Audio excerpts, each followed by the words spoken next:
We just want to say thanks for everyone who has attended. Some of you attended earlier are now online. It's been a cold weekend. And I just want to say some thanks. Dennis has done so much behind the scenes leading up to this conference. So I just wanted to highlight his great, great work. Thank you. Yes, thank you. And we have Philip up on the live streaming. We had Curtis earlier. Thank you, gentlemen, for your work. Steve Angelos on sound and lighting. When you have a last name with the word angel in it, you know you got a head start. So, thank you, Steve. And a bunch of people at the book table and all the freebies out there. Too many people to mention. And some of them I don't even know who all did all this stuff. But thank you for, if you're watching us out there, it's streaming in the concourse, so thank you for that. And Mary, we're going to see Mary later. You saw Mary on stage earlier. Oh my goodness. She's been doing so much work in the sense of printing this and communicating that, and if there was ever moments of discouragement, potential discouragement, she'd be like, "Don't you dare show me that face." She's really great encourager. So, I got to thank you. I would love to hear sometime all the backstories of how God put this together, because I've heard a little bit of the pieces, but it's been pretty amazing. So maybe you could send an email out at some point. I think everyone would love to know. I heard a little backstory of Alan. I've heard a little of your backstory, Jarrell's, how he kind of wanted to get in a part of this. And so thank you from someone from Zion. Thank you for listening to God. Yeah, thank you. So actually, I have to share at least this one thing. To me, it's funny, but it's locally relevant, but it's also relevant to the conference, so I don't want to take too much time. But a couple of days ago, I was in a prayer meeting on Tuesday, and we had Joel 2 came up, and we were really connecting with it, and it's blow the trumpet in Zion is how Joel 2 starts. And then the Lord comes down and does business with the bad guys. It's really bad. In context, this is the second coming of the Lord, but the later verse says, gather in prayer meetings to ask for God's mercy, both on believers and unbelievers. So the next day I'm walking, just a couple days ago, I'm walking lunchtime in a local park, path through this woods, and this African-American gentleman walks past me, by 60s, maybe early 70s, and usually when you walk past people, you might just kind of nod or say hi, but he looked at me. It was like a second-long look, a little bit kind of, not startled, but caught my attention because it was different. In fact, I looked over my shoulder when he went by because it's like, why did he do that? So I kept walking 15, 20 feet, and all of a sudden I hear this sound, and I'm looking up in the trees. Is it a bird? Is it a plane? And then I turn around, and this guy pulls out, it's like 20 degrees. He pulls out this trumpet, it's like a small trumpet. He starts blowing it as he's walking away from me. And then he keeps blowing it and blowing it. And he kept blowing it until I couldn't hear it anymore, like more than a quarter mile up this wooded pathway. And I was like, that is amazing. That was the humor of the Lord. And he was blowing a trumpet in Zion, literally. We just were praying that the night before, like, are you kidding me? And so it's just encouraging that some of the stuff that we're trumpeting in the last couple sessions, the Lord's kind of agreeing with it. Yeah, maybe he was an angel. I don't know. It was so, even the context of it, middle winter, he's carrying a metal horn and blowing it for 10, 15 plus minutes. It was hilarious but sobering. Yeah. All right, so I have Dennis up here. Hey, I got some announcements to do, man. Yeah, let's go. That's right, okay. That's what you're paying me for. Don't forget, Family Resource Center, they have a bunch more stuff out there. They would have prefer you take it home instead of them take it home. So if you could stop by there, get some information, some follow-up that's going to happen. Did everybody get your ticket? Get your ticket. It's okay if you leave now while I'm doing announcements. Make sure you get your ticket so they can give away some more stuff. Thank you for that. I think everyone's been here. Exits over here to head on out. The bathroom is also out the doors there to the right if you need those. And I don't think anybody's brought any water in, so I haven't had to like hit anybody with anything. So thank you for doing that. I appreciate that.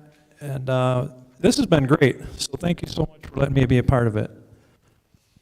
So now, I want you to hear, Dennis, can you share, if you're willing, a little bit about your family tree? Start with your grandmother. Just tell the story of your grandmother. But wait, before you do it, we have this conference about life. We've heard some testimonies.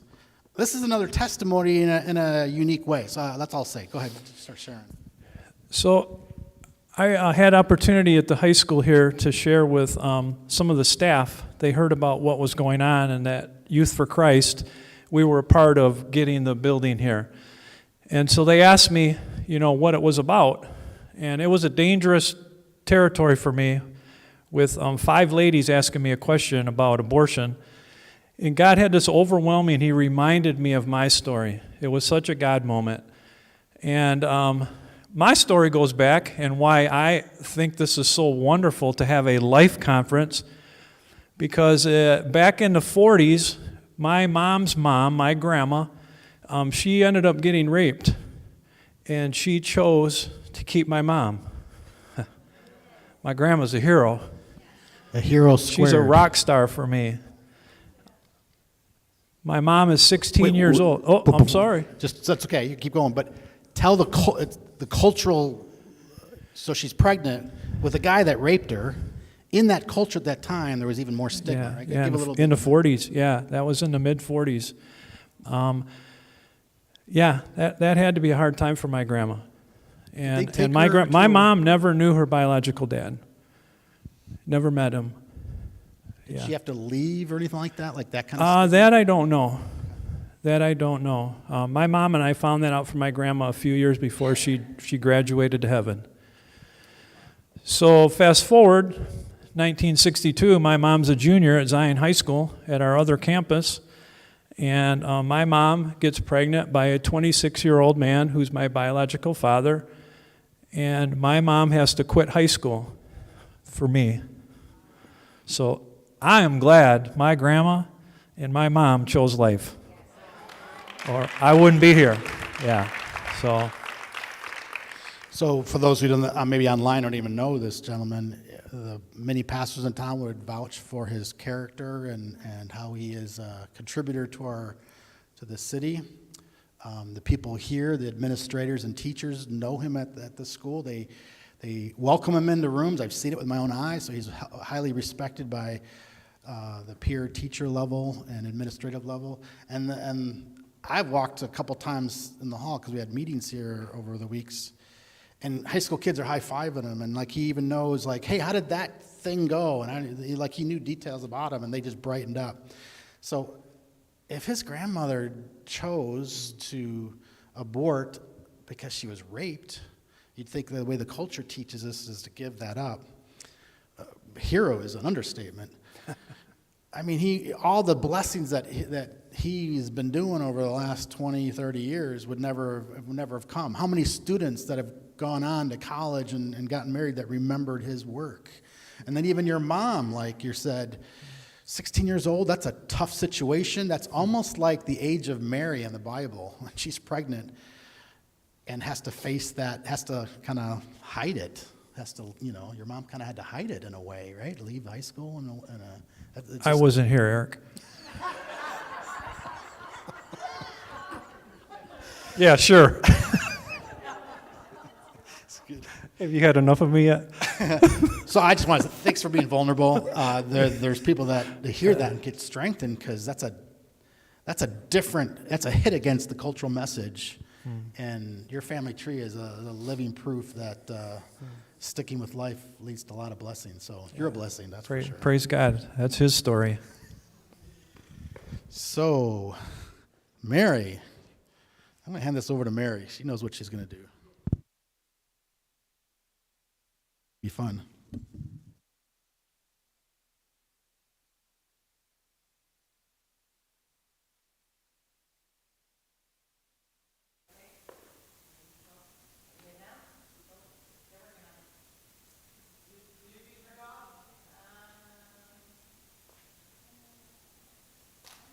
We should be good now. There we are. We are here. All right. I just got to be close to the button on the computer.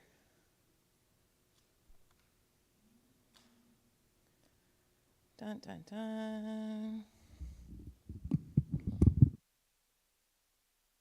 Okay, we are here.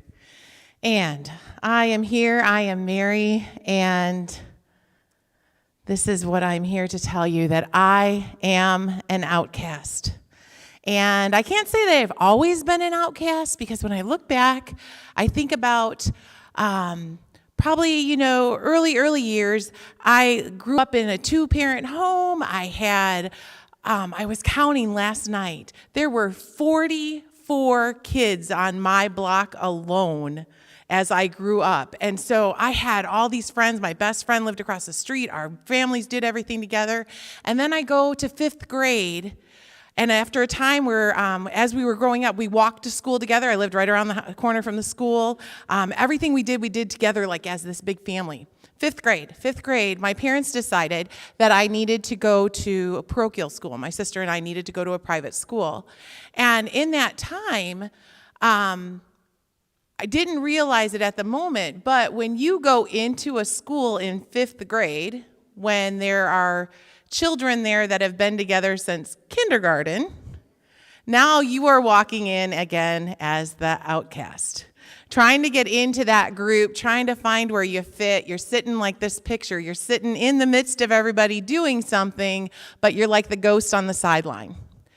And so through I don't want it to ever sound like I had a horrible childhood, because I didn't. I had a very blessed childhood, but I never really felt like I fit in anywhere. So you go into this grade school of 30 kids in my class. I graduate from grade school into a high school where there's over 400 kids in the class. Again, now I had been in a private school. All these friends that I had growing up in those years, they continued on together in sports and school and all those things together. You go into this huge high school, and again, the outcast, because I don't have the connections, I don't have the friends, I don't have the groupings that had been going on there. But in that time, I found a group that accepts everyone, that is amazing, and that group is theater. When you are in theater, they accept you no matter where you are, no matter what mess you are. And the other thing that I found out about theater, it gives you an escape, because you get to become somebody else. So these people that you're dealing with, they have no idea what's going on inside you, but you get to become somebody else when you're on stage. And in that time, I met a guy that I thought was great. My parents didn't think he was so great. My siblings didn't think he was so great. My friends that I had through didn't think he was so great, but I thought he was great. And the reason that I thought he was great was because he paid attention to me. And he was the first person to tell me the words, "I love you." Now, I knew my parents loved me. They just never verbalized those words. And so to hear those words, even as I talk today, I can think about exactly where they were said and exactly how I felt in that moment. So I spent the next 4 years trying to hold on to this guy that was, in my ideas, the love of my life, because he said he loved me, and so that was great. But what those 4 years actually were spent was in, first of all, him tearing away my support system, because my parents didn't like him, my siblings didn't like him, my friends didn't like him. And then the emotional abuse started. I had no support system. I loved him. I was staying in this relationship. And then the verbal abuse starts, and then the physical abuse starts. So I go through these 4 years of high school with all this going on, no support system to call on.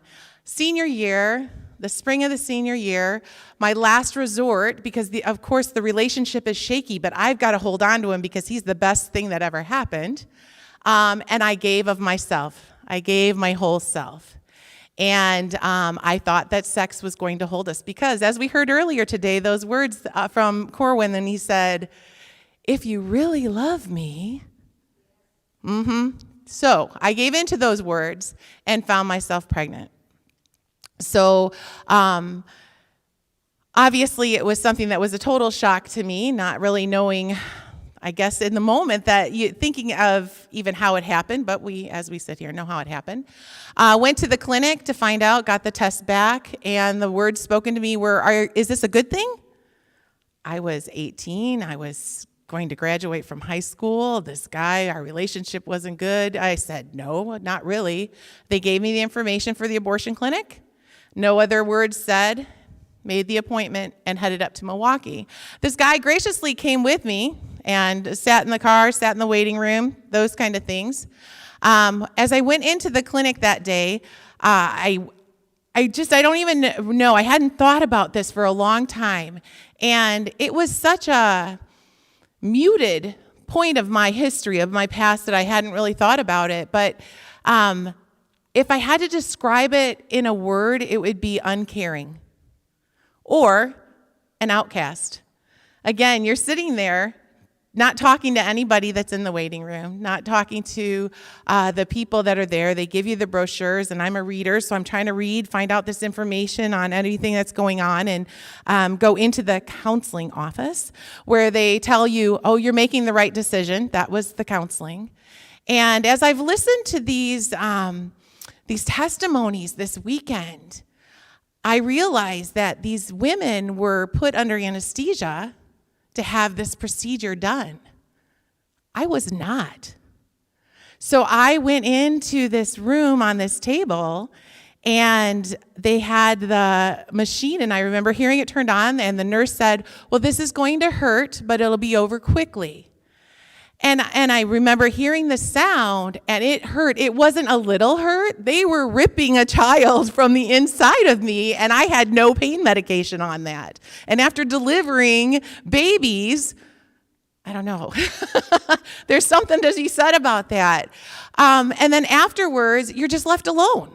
You're just left alone to go get dressed. And I think about what I do now and the lack of care and compassion that goes into that is just unbelievable. So I had skipped school that day to go up and have the procedure done. Driving home with my boyfriend at the time asleep in the car next to me. So I had just been through this procedure. He's asleep in the car next to me. Get home, school's over, so drop him off. And everybody else in my life was going on. Nothing had changed. But inside me, if you haven't been through it, you don't understand. The whole part of your life has changed forever. It has changed. And there is this emotional stress that is in the moment. You don't understand it. You don't know what it is. So all I knew at that moment in my life was that something had to change.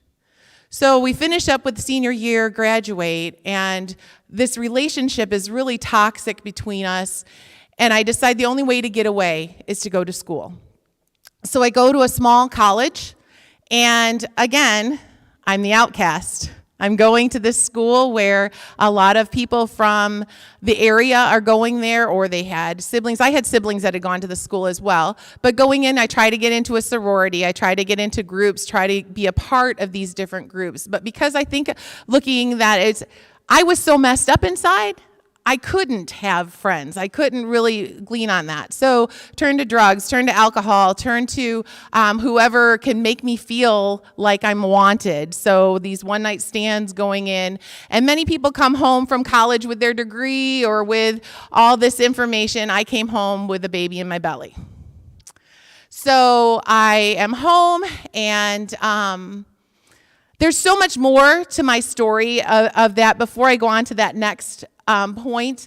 But I just preparing for this conference, I did a podcast at our church, thepointwh.org. Check out the podcast, because anybody that's listening to this that's been in an abusive relationship, that's been in a place where they're not sure what to do, that's been in thinks they came from a good family, thinks that everything's good, it can happen to you. It can happen to anyone. And so in 10 minutes, I can't share the whole story, but if you go here, you'll hear the rest of the testimony in it.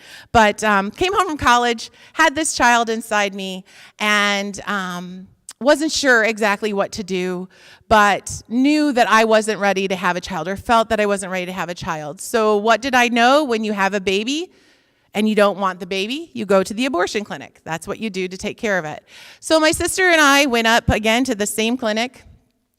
And as we're walking in, a woman just grabbed my arm, looked me in the eyes, and I thought of Eric's angel moment with the guy with the trumpet, because there was something in her eyes when she looked in my face, and she said, "God loves you and your baby." And I pushed right by her, headed in. I had business to do. I went through the check-in, the blood work, the counseling, and was prepared and sitting on the table ready for the doctor to come in. And as I sat there, this voice, like I'm talking to you, as clear as I'm talking to you today, this voice spoke to me and said, "You've got to go." And in my mind, I'm thinking, but I've paid for this. They're expecting me to be here. And the voice said, "You have got to leave. Get up and go." And at that point, the nurse and the doctor came in, and I said to the nurse, I said, "I've got to go." And she's like, "No, you'll be fine. It'll be over in a minute. No worries. You're just nervous. It'll be fine." And the voice again in my head said, "Go, get up and go." And I said, "No, I have to go." And so the nurse's words to me, which I find humorous now, her only words to me were, "Well, you still have to pay for the lab work."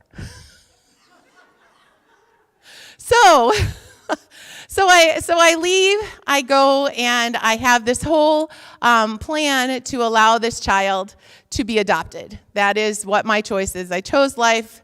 I was not a believer at the time, but I chose life, and I was going to have this child adopted. And so, long story short, I ended up leaving her at the hospital, came home, decided I could not leave her at the hospital, and I went back and I got her. And so at that point, my life changed, because even though I had broken every commandment and I was going to hell, my child was not going to hell. And so I took her to church and, did the ritualistic church thing. And God brought me into a place where He brought someone into my life. He brought me a husband that is absolutely amazing. We continued and had 3 children. We had 2 children together, then the 3. So, dun, dun, dun, I finally had a place to belong. So I had a husband. The first one over on this side is my daughter, Alicia. She is the one, my amazing Grace daughter, my middle daughter, Caitlin, up at the top, and my youngest daughter, Carly. I had a husband. I had children. I even found Jesus in those days, and I still had this pit, just this ugliness that I was never good enough. I would always be an outcast. There's always going to be this broken part of me. And every year, Family Resource Center of Zion would come to my church, and they would talk about the Sanctity of Life Sunday. And one Sunday, Brenda comes up into church, and she's talking about abortion and death. And I had plenty of times in my life where abortion was bad for other people, but mine was justified. There was great justification in why I had the abortion. Not a good father. I was not going to be a good mom at the time. So much that I could justify that it was all okay to do. I don't know what the words were, but whatever Brenda's words were broke my heart. And I just sobbed and realized that I had murdered. I had broken the final commandment that I had not ever thought about, and I had murdered another person. And so in that time, God brought me this healing of forgiveness that is unexplainable. In the moment that I sat there totally broken, God brought a healing. And in that healing came a passion to want to save others from living so long with the pain. And like I said, as I prepared for this today, talking to Esmeralda and some other ladies about it, the length of time of holding that pain inside, even knowing Jesus, having a family, having all the good things in life, that burden of my past was still just broken. And until I did the Forgiven and Set Free that I'm going to talk about in just a minute and went through that, I was never truly, completely healed. And now I can say that my God is my God, that my child is with my God, and that life is good. So as you go through, I just want to make sure that that you're in a place where you let your hopes, not your hurts, shape your future. Because that's what God's there for. He's there to shape your future and not to wallow in the bad things that have happened from you. The next thing that I want to share is a video clip that kind of came about for Black History Month this last month. And I can't tell you how proud I am that the creator of this video is my daughter that was saved from the abortion that day. So I just want you to see this little snippet. Women of color are often overlooked and underserved. If you have experienced an abortion and are looking for support, are pregnant and want to know your options, or are a single mother trying to make ends meet, FRC is a safe space to ask questions without judgment. Here, a team of women proudly come alongside you wherever you're at on your journey. You matter. You don't have to go through this alone. Come to Family Resource Center of Zion. We're excited for you to join the family. For more information, go to frczion.org.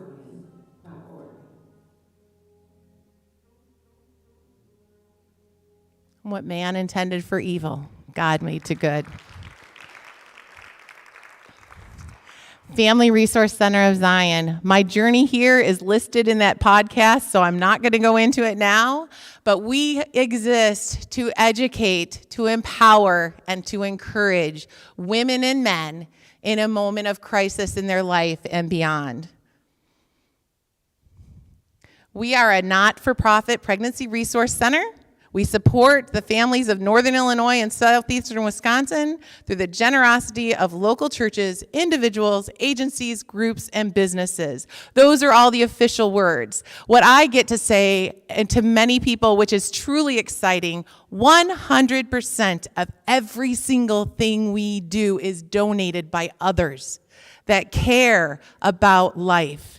And it is so encouraging to be in a place that you can tell that to people. We are a part of CareNet International, and it is a place where we can combine with many other pregnancy centers. We also glean so much from Heartbeat International, which is where Jarrell was from. It is a community that stands together, this network of pregnancy centers. It's not about who's going to go to your center, who's going to be here. We are a family working together to save lives, and also doing it as professionally as we possibly can. And that's where NIFLA comes in, the National Institute of Family and Life Advocates. They are there to make sure that we are doing things within the law. They're there to protect us as we're attacked by those that don't want us to be there. And so we really are trying to be upfront and honest and doing the best that we can do. Our vision is, as I said, to educate, to empower, and to encourage women and men. We are in a place where we want to be able to show the love of Jesus by giving the assistance that's needed, by giving information that's needed, and by encouraging people to make the next step in what they're doing. Our goal, as a faith-based place, we want people to feel that love of Jesus. We share Jesus with every person that walks through our door, but it doesn't look the same with each one. It may be just a smile, it may be an encouraging word. We do not turn anybody away for any reason. There's no reason to be that way. We are, as I said last night, a permission-based agency. So if you come in as an atheist and you don't want our prayer, that's okay. If you come in as a Muslim and you would rather have your prayer, that's okay. We're still going to love like Jesus loved, and Jesus loved unconditionally. Here's a quick list, and I'm going to go through them of what we offer.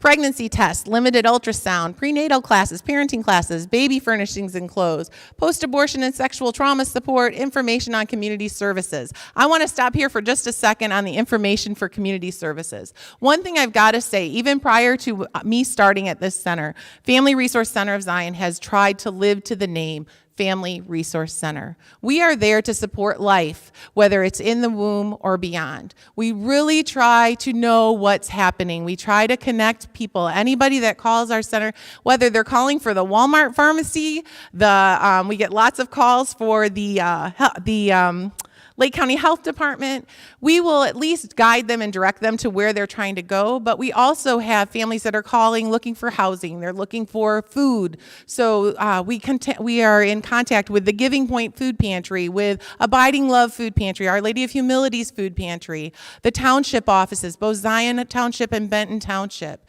as well as any of the organizations, I think like Catholic Charities, Keeping Families Covered, so many different agencies that we try to connect with, where we know we can't do it all, but if we can guide and direct people into where they need to be. And as I look at the community resources, I would be amiss to say our churches are community resources. Our churches are places that are helping people get funding for their rent during a month. There are places where moms can find things that they might not be able to get other places. If they're in need of clothing, work on their homes, those kind of things.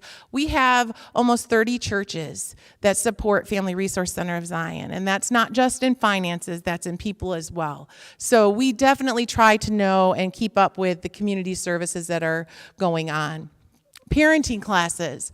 Our parenting classes are available for parents with children up to the age of 12. We do one-on-one parenting classes with our clients as well as go to groups. We've gone to Head Start and even brought some life classes to the special needs people at the Lake County site downtown. So we travel or we take people into us. Our classes consist of everything from prenatal care to preparing for an interview, nutrition, you name it, we probably have a class on it or we'll find one for you.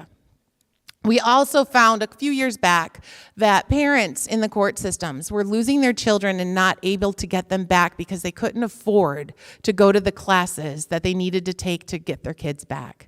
So we were able to pull out some of our curriculum, our child abuse and neglect, first aid, nutrition, different classes that they come in. We are not their judge or jury. We're not saying whether they're going to be good parents. We're just giving them the information and the education that they need to take back to the courts to say, I fulfilled these courses, and hopefully they'll be able to work things out to be able to get their kids back. We also offer material assistance. Every 2 weeks, anybody that has a child that needs diapers is welcome to call and make an appointment and come get diapers. We're a part of the Catholic Charities Diaper Depot, which supplies many of our diapers, but we also have churches like Family Life Church, as well as Don and Dolores Steiner, who are some very supportive donors that bring us diapers just when we need them. All of a sudden, we'll be out of size 4 diapers, and somebody will show up at the door and they have size 4 diapers. So God always takes care of that. We're able to give formula and wipes to the people in need. And as each of these clients come in, they're also offered prayer. So we don't take one person for granted. We definitely try to field to each one. So we have the classes, we have the material assistance, and we want to believe in a hand up, not a hand out.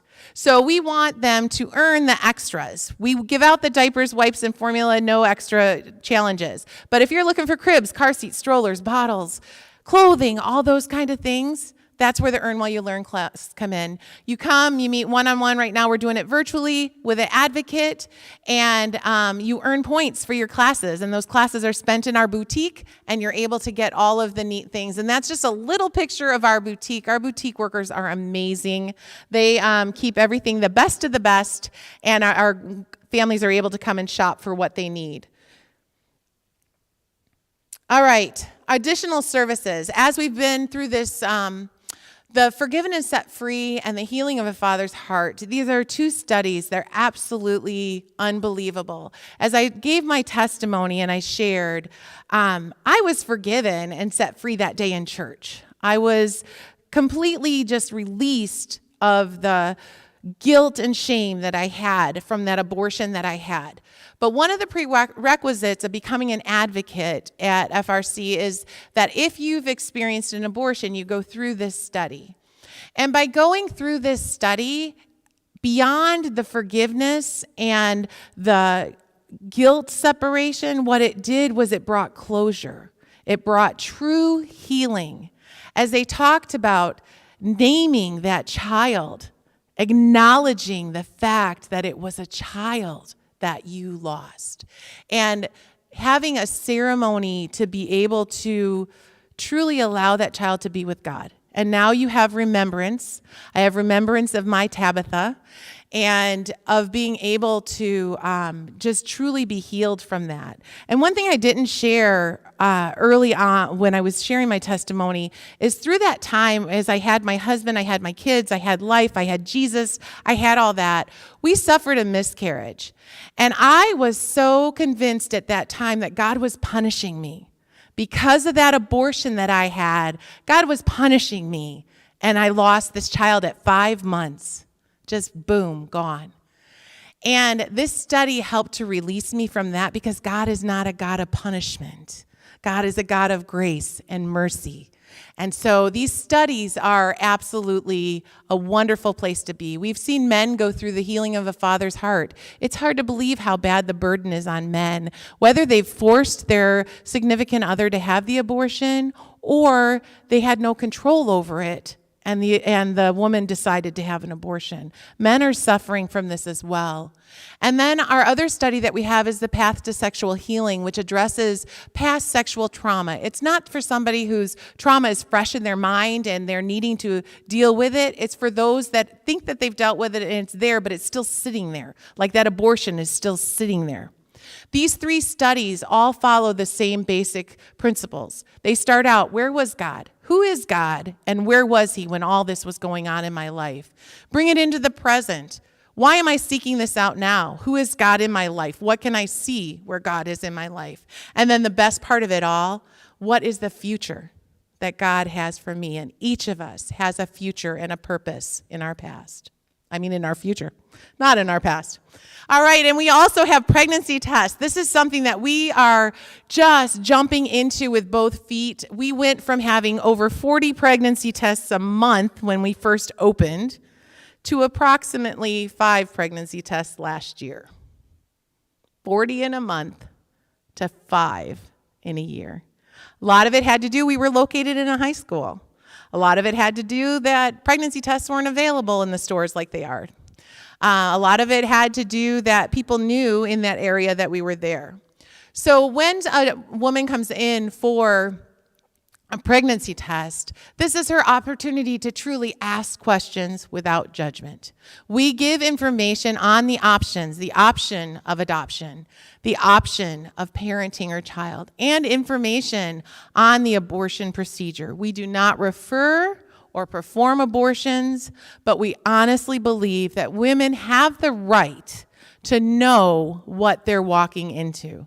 These false little counseling sessions that happen in the abortion clinic, the woman needs to know what she's choosing. And if she chooses that, she needs to know we are here still. We are not closing the doors on her because she chose to abort the child. We are still there.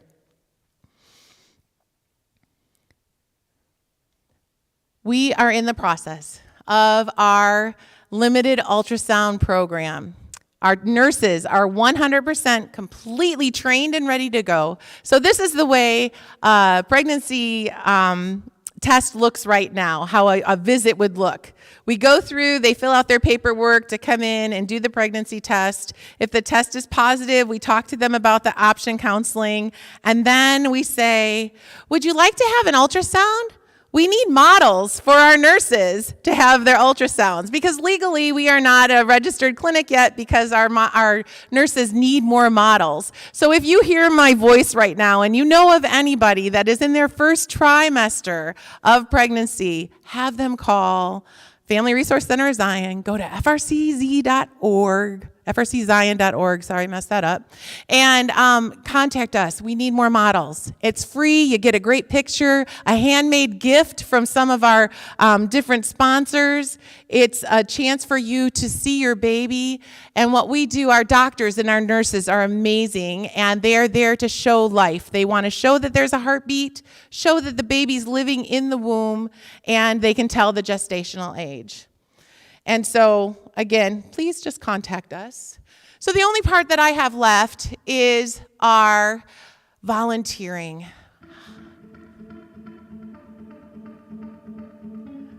There is a place for everyone to volunteer at FRCZ. It is so simple.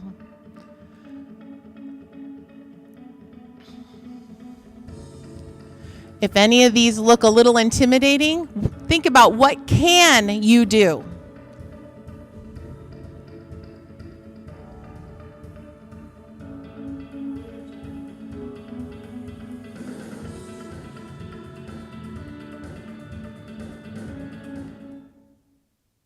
We love our volunteers. Like I said, there are 2 people that get paid to work there, and the rest, over 26 people, come in and volunteer at our center. But it's not enough.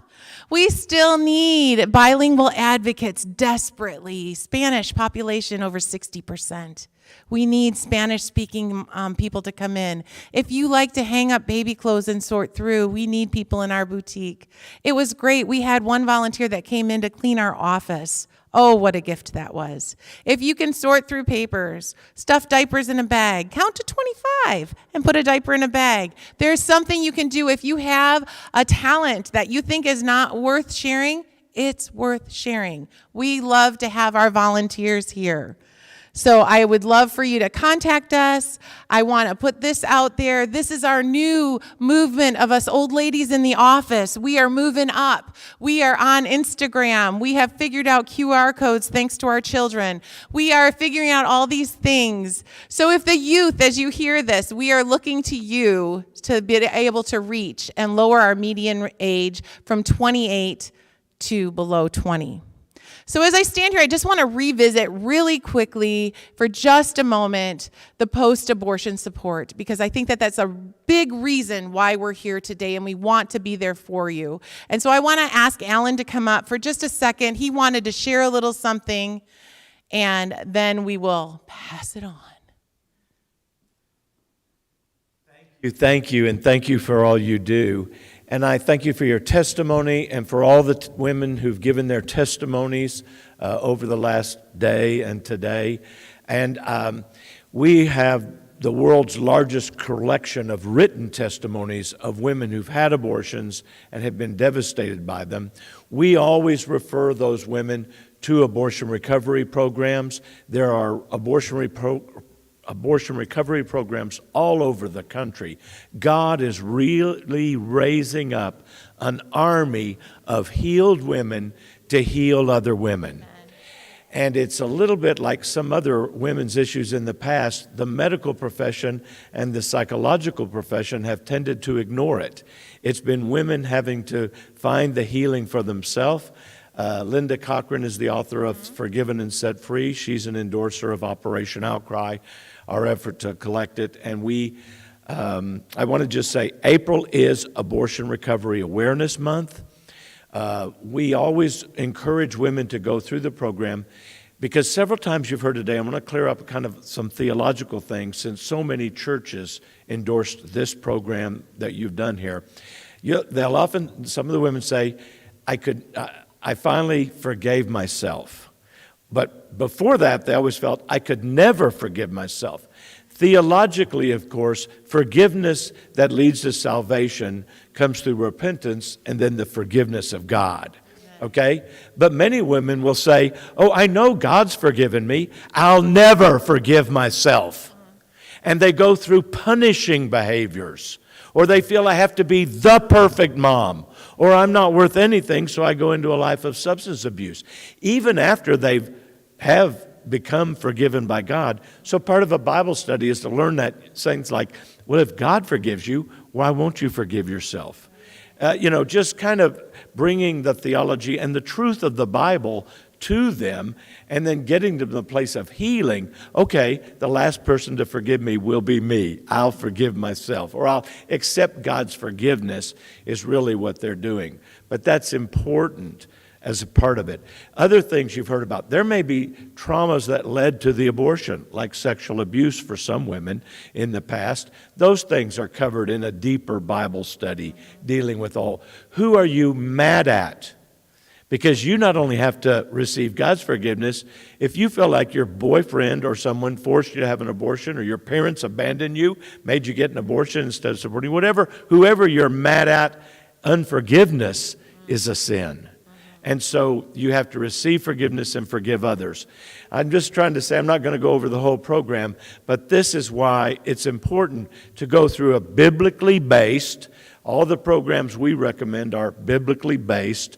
They tend to be free or no cost. Sometimes they'll charge you for a booklet, but then they'll say if you can't afford it, don't buy the booklet. And some of the weekends, there can be weekends, retreats that are very, very powerful. There can be 6 to 7 week Bible studies. There's variety. Online has grown very big.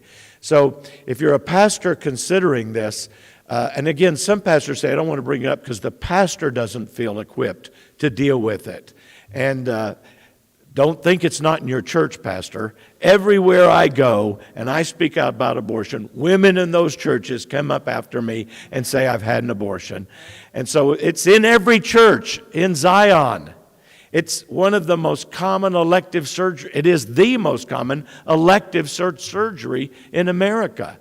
And yet there is, so you need to get these done. Think about Abortion Recovery Awareness Month, and then think about bringing the local abortion recovery programs, such as this excellent one we've heard about tonight, into your church, or making it available to your church members. They're not trying to grow their church, they're trying to heal your church. So, it's a very safe thing. And we have a national audience watching today, too, so I wanted to mention that programs like this, you're not just blessed in Zion, they're all over America. So thank you all. Thank you for what you do. Thank you for sharing Thank you. that was better than I ever could have said it. So thank you, definitely. So as I step away from the podium here, I'm going to invite up my friend who's near and dear to my heart. Jen Duma is going to come and share a bit of her story, a little different aspects, very knowledgeable of the topic she's speaking on, and just a doggone amazing person. So welcome, Jen Duma.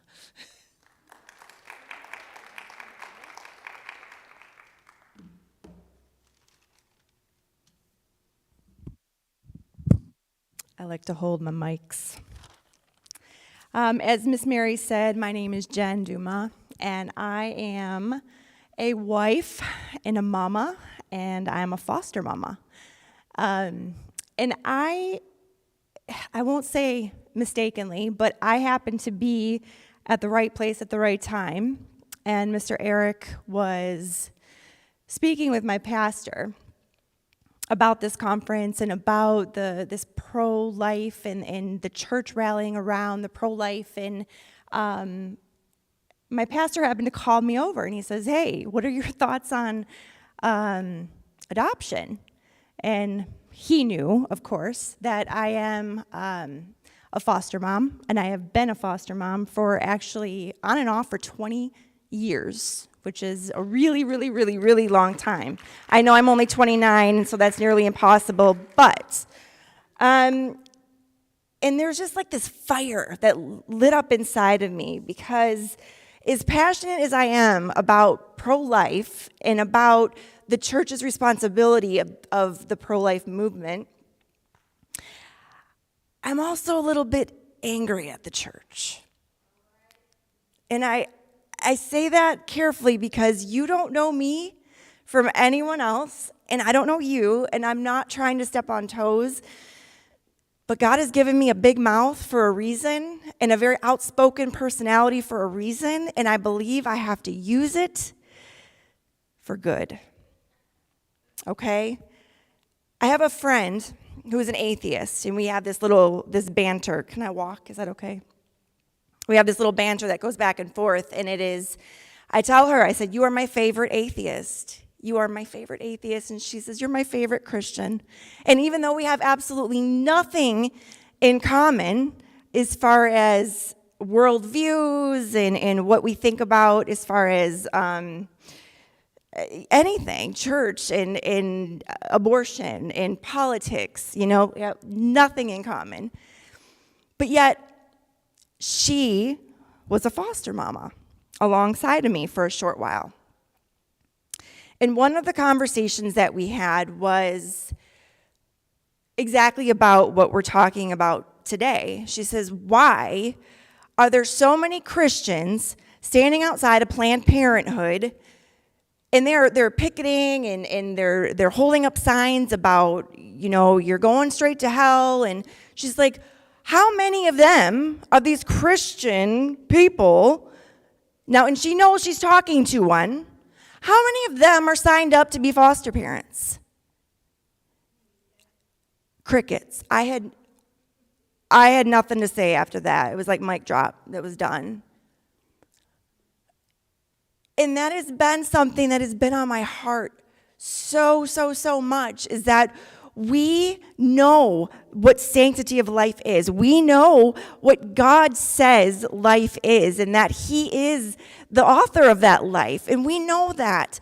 But what happens once they do choose life, and we have these wonderful resources like Miss Mary was just up here and sharing with that, but what happens with our everyday local church, and what happens when we have these children that are born into these really hard situations, and maybe it's not just that they don't have the time for classes or they don't have money for diapers. Maybe it is bigger things like this trauma that Miss Mary's talking about as far as sexual trauma, early childhood trauma, all these different reasons why these children are coming into foster care and why they're born into the system. And I had no answers for her, because in my own heart I was frustrated with the fact that the church that I was attending for years and years and years did absolutely nothing about the foster care crisis. Absolutely nothing. Even though me and my husband were living out the life of a very, very, very complicated foster system. And if you don't know anything about the foster care system, I would highly recommend you just do some basic Google research, because it's astounding. The numbers are astounding. The kids are, it's mind-boggling to see these children that are caught up in this system. Before I go on, I wanted to, because like I said, what I have to share is hard stuff. It's uncomfortable stuff, and it makes people kind of squirm in their seat. I don't have this fluffy unicorn, type message to share with anybody. But because God is holy and He is good, I can trust Him even when obedience is hard. 10 days ago, I had a little 2-month-old foster baby that we had taken in. And in 2 months, we had been through the ringer with this little guy. He had a lot of health issues. We ended up in the hospital. He ended up having to have emergency surgery. And at home, I had a sibling set of 3 that my husband and I have had for 5 years now, and we're in the process of adopting. So DCFS took it upon themselves to remove this baby that I had just spent a week in the hospital with and put him in a different home because they didn't want to interfere with our adoption. So you can imagine I was a little upset, a little frustrated with the system. And yet I knew I had to come here tonight and I had to speak about foster care. And I had to speak about the church's responsibility of what that means and what foster care really means, and the heart of God, that the same heart that is advocating for people to choose life is the same heart of once these kids are born, and some of them are really, really, really, really hurt, and they're hard, and they're messed up. They're really messed up, and it is hard to see. I've had children in my home that have drawn blood on my arms. I've had children throw expensive technology, like whip it across the room and shatter it because of the fact that they lost their game. I've had to take an 8-year-old boy to the psych ward. An 8-year-old boy. You guys, these are all children whose mothers chose life. And these are the children that are suffering because we don't have enough good, godly Christian homes for these kids to go to. So as I was frustrated with my old church, and I was frustrated with just kind of the stagnant Christianity, and I start to just really, really, really, really start to resent the church.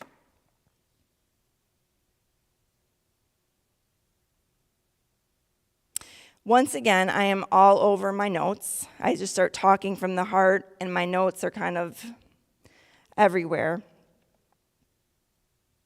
I think the bottom line with what I'm trying to just focus on is that these kids, they need us.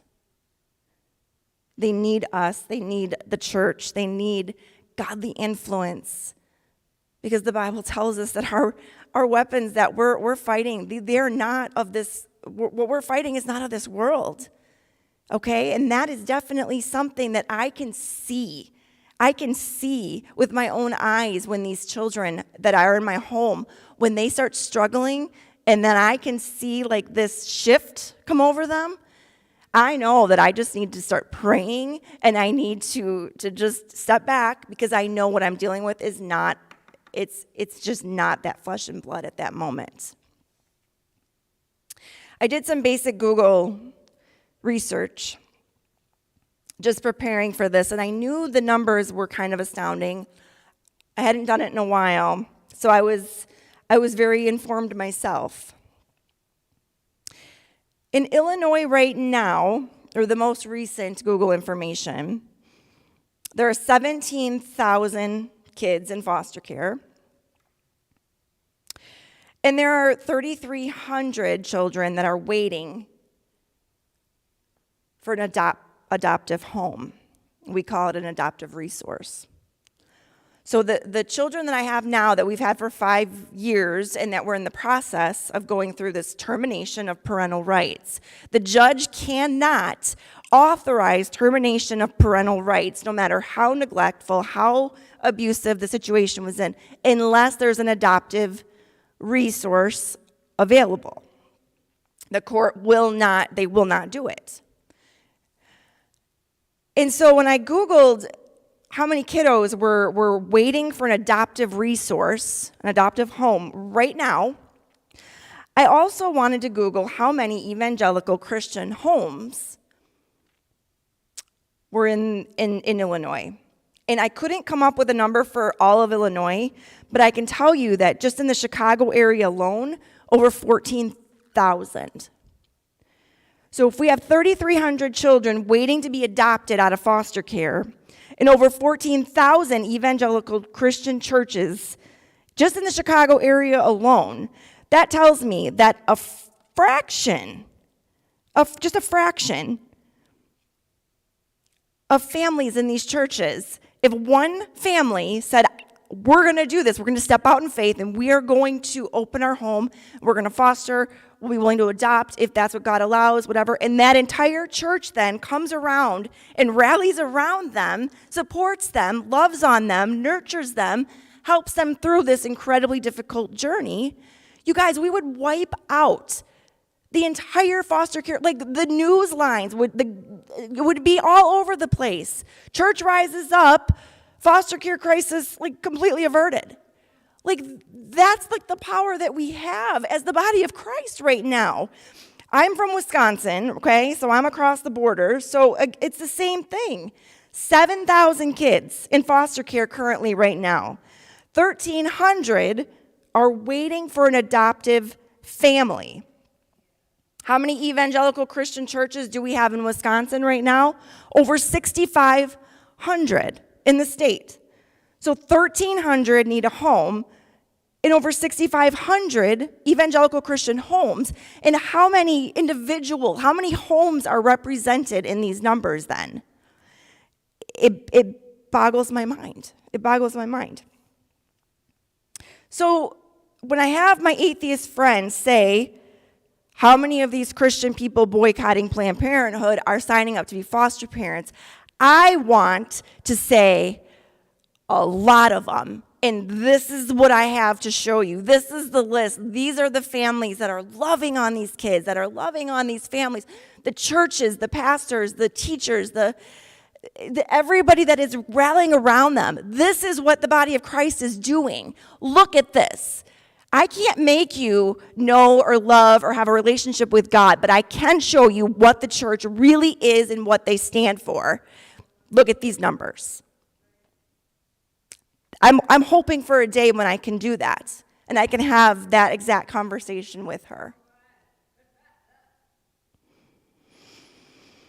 It is hard, guys. I will never, ever, ever stand and share my heart about foster care and tell you that it's roses and that all these kids need is love and in a warm bed, because that's garbage. That's absolute garbage. In order to walk this road, you need the power of the Holy Spirit. And that's why when Jesus left, he said, I'm going to send you the power of the Holy Spirit because you are going to need it. I'm going to call you to some pretty hard things, guys, but it's okay because I'm also going to equip you. I don't feel called or equipped to do what I'm doing, but I know that I'm walking in obedience. And I know that every single time when I am at my weakest, I'm at my lowest, I'm like, what are you thinking? And I talk to God like that sometimes. I'm surprised I haven't been struck down quite yet, but he still loves me and he still lets me walk and live. He equips me. He will send somebody over to my home. And sometimes it looks like homemade meatloaf dinner. And it's just like, okay, y'all, we're going to have cereal again tonight. But because this wonderful family rallied around us tonight, and because I'm exhausted, now you get to have homemade meatloaf. So sit down and enjoy it. And that's just like God's like little, hey, I got this. You don't have to do this alone. You don't have to rely on your strength. Your strength isn't there. It's weak. It's tired.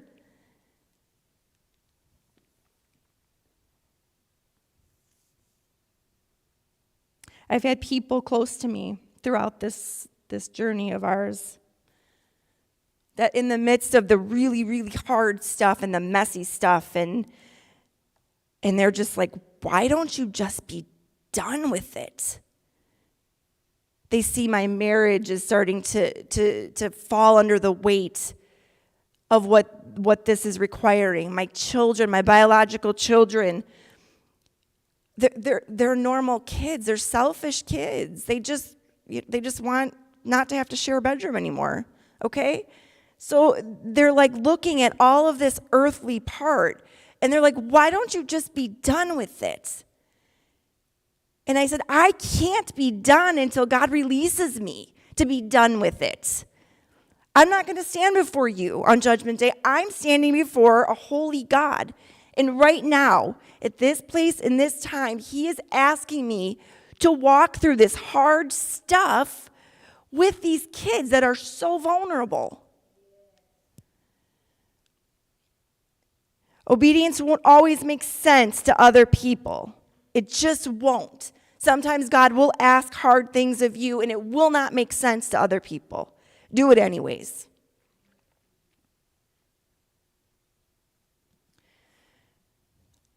I'm just going to share a quick thing that I thought was kind of funny, but it's very true.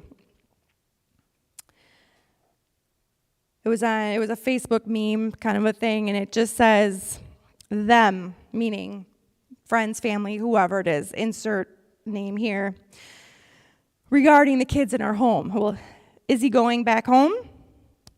I don't know. Will he be here for his next birthday? I don't know. Is he going to be adopted? I don't know. So how much longer do you think? I don't know. Well, what's the holdup? Don't know. Well, what do you know? Nothing. This is foster care. The rules are made up and the points don't really matter. So after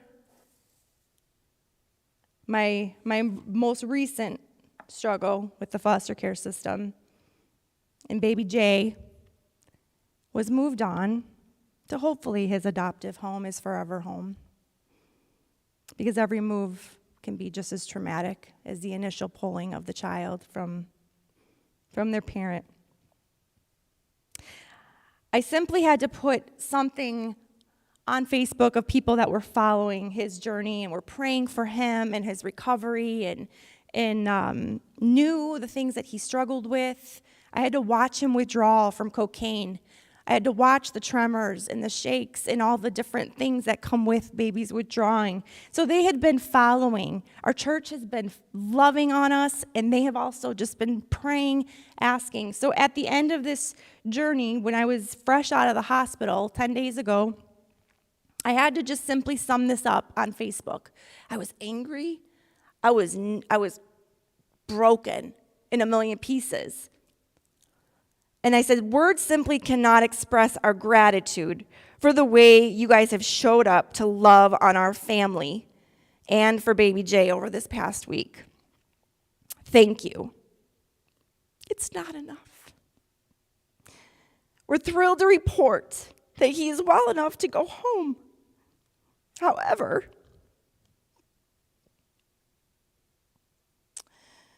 there was an unexpected plot twist. We knew we were a short-term placement, so we already knew we were just a stepping stone to his forever. But we still were not expecting it to go this fast and this sudden, especially after this kind of trauma. So now is the perfect time for me to say to all of you that so often tell us foster parents, I could never do what you do.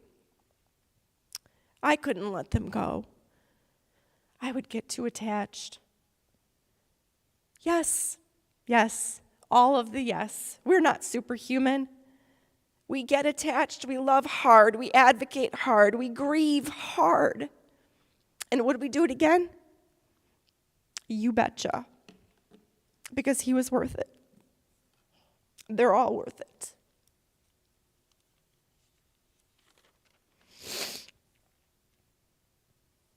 Sorry, I was not planning on this part. If your church is already rallying around the pro-life movement as they should be, I'm encouraging you to look deeper into your churches and into your leadership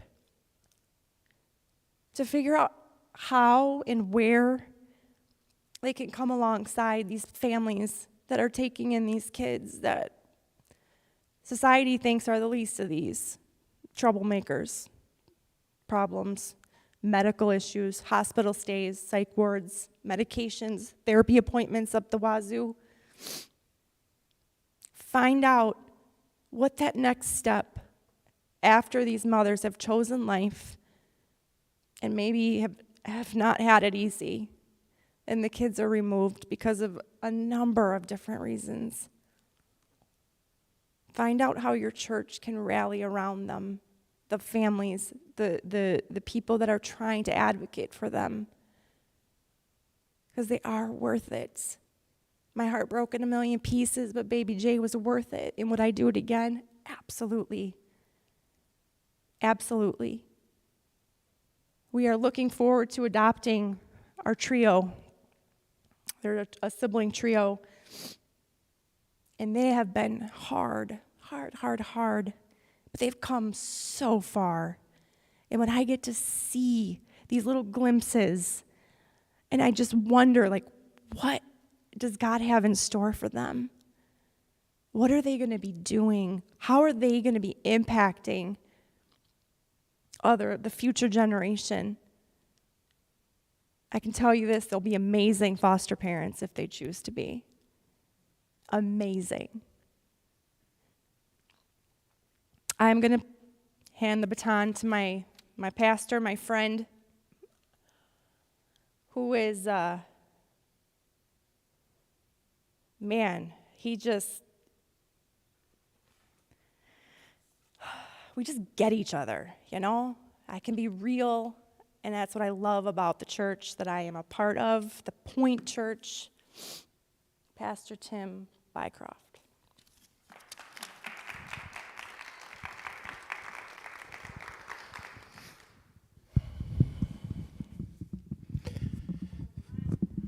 All right. I don't know what to say. After all the amazing speakers, all the different things that have been shared, I feel like I'm left saying just amen, you know. But I want to challenge you, and thank you, Jen, for that great testimony. Would you do me a favor? I'm going to start off this way. And I'm going to keep this short, because the only people that talk longer than pastors are attorneys. And guess who's up next? All right. All right. Do me a favor. Would everybody take out your cell phone? Everybody's got a cell phone. If you're watching online, please pull out your cell phone. I would love for you to do me a favor. I want you to think about a person. As you're pulling this out, everybody pull out your phone, because some of you are just like, I'm not sure I should do this. This is going to feel like it's in church. Can't pull out. Pull out your cell phone. And we're going to send a text. So I want you to think about the person that you're going to send this text to, and it has to be a person that you trust. I want this person to be somebody that you can share anything and everything with. This could be your spouse. This could be your best friend. This could be a coworker. This could be, I don't care who it is. I want you to bring them up, because you're about to send them a text that they're not going to understand. But you're going to talk about it. Here in the very near future, you're going to talk about it. And here's what I want you to send them. I want you to send them this text. Do for one what you wish you could do for all. Do for one what you wish you could do for all. I want you to send them that text. I want you to send them a text, and they're going to respond to you going, huh? What are you talking about? And you're okay to reply while I'm talking. And just simply say, we're going to talk about this here shortly. We're going to talk about this here in the near future. My name is Tim Bycroft, again, and I have a wonderful wife, Mindy, and because she loves me and she can't keep her hands off of me, we have 5 wonderful children. Actually, 3 biological kids. We have 2 adoptive kids. We have one that we call our inherited kid, because he decided to move in when he was in high school. He was a friend of my son's, and I said, you have a place to stay? Because he was not going to school at the time. I said, you have a place to stay as long as you go to school. I didn't realize that he was going to go to college in the same hometown. So he stayed with us for a while. We have guardianship of one of my grandsons, and just over a week ago, I have a brand new baby, beautiful granddaughter, Shania. So we have a busy home. I will tell you that as I speak here tonight, I want you to know that I've prayed for all of you. I've prayed for myself. I've asked God to just lower me, that He would shine through and He would impact your hearts. And I want to just pause for a moment, and I know this has been brought up many times this weekend, but I fear that I would fail miserably if I just didn't recognize and acknowledge that this subject matter that we've been talking about is challenging. I spoke with several people, several women, and I said, hey, are you going to come? And they were like, I can't. Hey, are you going to watch online? And I can't. Because it's painful. It's challenging. And maybe that's you, and maybe that's somebody you know that today is hurting. And I want you to know, if you haven't heard it already, I want you to know that you've been prayed for. That God loves you, and many people around you love you. But this is still tough stuff. It's challenging stuff. Now I want you to know the impact that this conference can have, the impact that the church gathering together, people gathering together, because I know this, there are people outside the church that are watching this. There are people outside of a relationship with God that are watching this, that still understand the importance of what we are talking about in this action towards saving lives. But I will have to talk about this. We need to talk about this, that many women are saying, you know, this is tough stuff, and my life has been deeply impacted personally. Because women getting pregnant doesn't mean that they can be a good mom.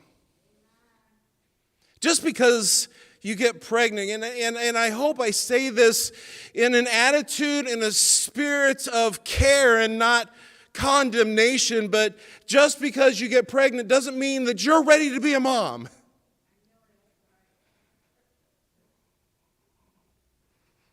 There's a lot of unfortunate circumstances. Trust me, when I speak on this subject, I don't speak from ignorance. Massive addictions. Those who have been abused, mistreated, don't know how to show love because they've never been shown love. Those who suffer mental illness. The list could go on and on of those who are not properly equipped yet are not ready to be a mom. And this is true for guys as well. Some of you guys, if you're watching online, you're not ready. Just because you got a woman pregnant, just because you got a girl pregnant, doesn't mean that you're ready to be a good dad. And it's true. There's lots of examples of this, far too many examples of this. So in the reality of the world that we live in, and my heart breaks more than you probably know. My heart breaks with you. I don't fully understand, but I try to understand. But I will tell you this, that we hold no judgment. This is a judge-free zone. We want you to know that you are loved, you are accepted, and no matter the circumstances you can be forgiven. But I want to shift that thought because we've been talking about this quite a bit. We've been talking about the moms and the dads and the unborn. And I want to shift our thinking for just a little bit to the children. I looked up statistics also, Jen. You're not the only bright one in the bunch. Yesterday, I looked up statistics. 428,000 in the U.S. of children that need homes. Can somebody comprehend that number? 428,000 children in the U.S. right now need homes. We have to remember there are far more Christian homes in this world today and in this nation today than there are children that need them. Let me bring that text back up. Do for one what you wish to do for all. Let me say it again. There are far more followers of Jesus in this world today than children who need homes.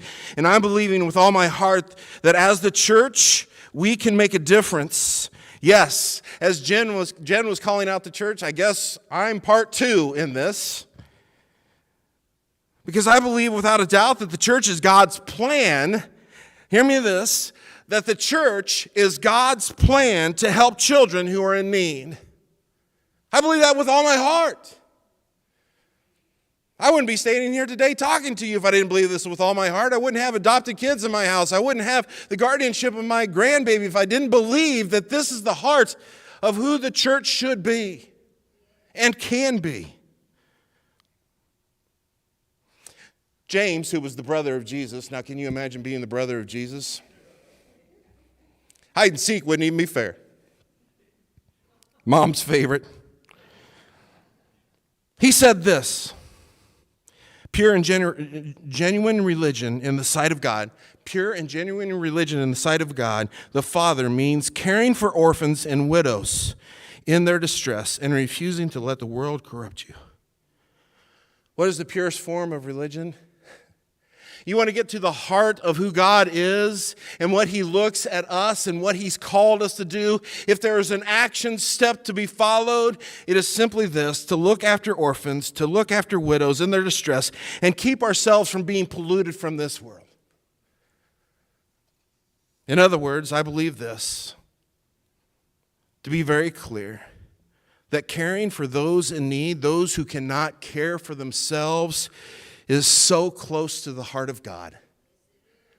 And if you want to draw closer to the heart of God, care for the needs of those who can't care for themselves. And it's so easy. Can I just pick on myself on this because I know how shallow-minded I can be? It's so easy to look at a number and go, 428,000 kids, that's overwhelming. That's great. You know what I'm going to do? Here's what I'm going to do. I'm going to pray for them. Please do. But can you do something for me? 428,000. 428,000. Every one of them has a name. Every one of them has a face. Every one of them has a story. And when you start to think about who they are as an individual, as a person, you have to start thinking, I need to do for at least one what I would love to do for them all. I believe that God has called the church. I believe that God has called us to care about those who are in need.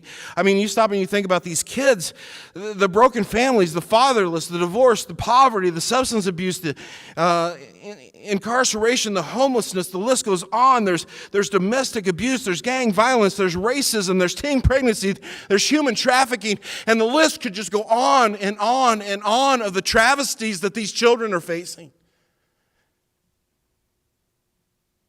Now, stop and think about this for just a second in our culture and our society today.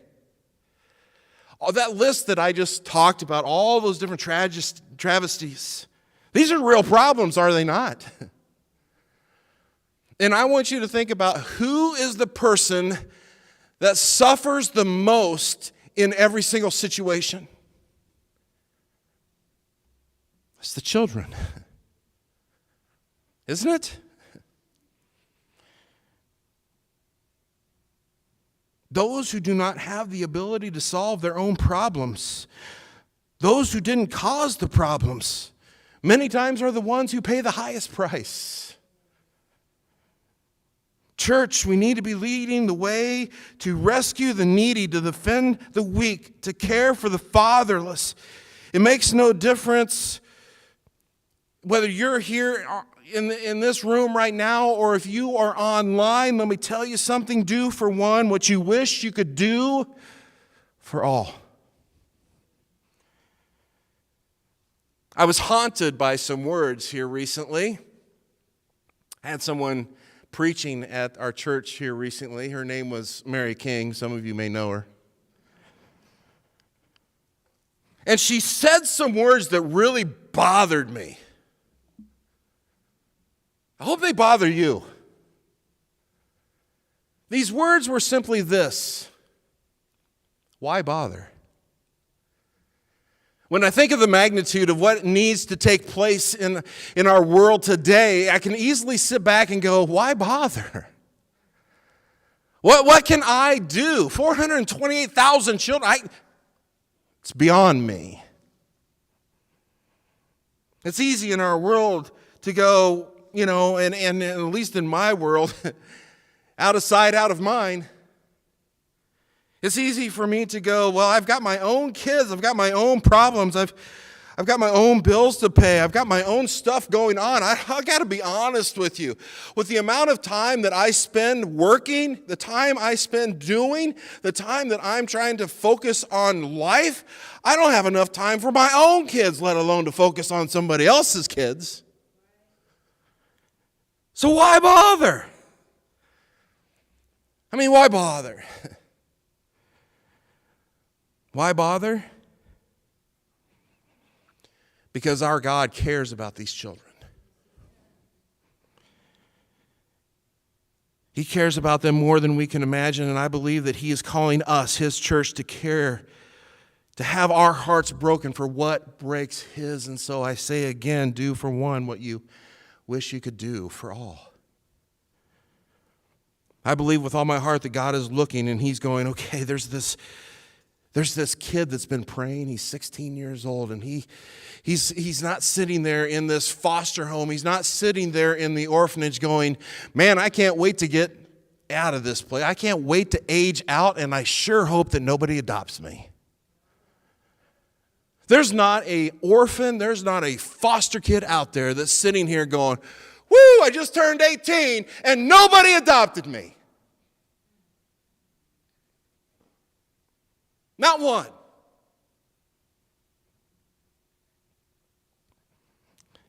But it'll happen to thousands this year. I believe that God is looking for the willing to say yes. And I believe that God orchestrates and He brings lonely families together, lovely families together. Why? So that they can experience the health and the love and the compassion and the care. And in many cases, to be exposed to know the grace and the love of Jesus Christ in their lives like they've never experienced before. If the church would just do what I believe the church can do to reach these families, to reach these kids. Why bother? Because God is looking and God is saying, do for one what you wish you could do for all. So here's some questions. I'm about done. Here's some questions. What if God has got His eye on your family? What if God is thinking about your home? What if for some of you, you became the answer to a child's deepest prayer? The child that is praying, God, send me a family. Send me a home. Give me someone to love me. Give me a place to belong.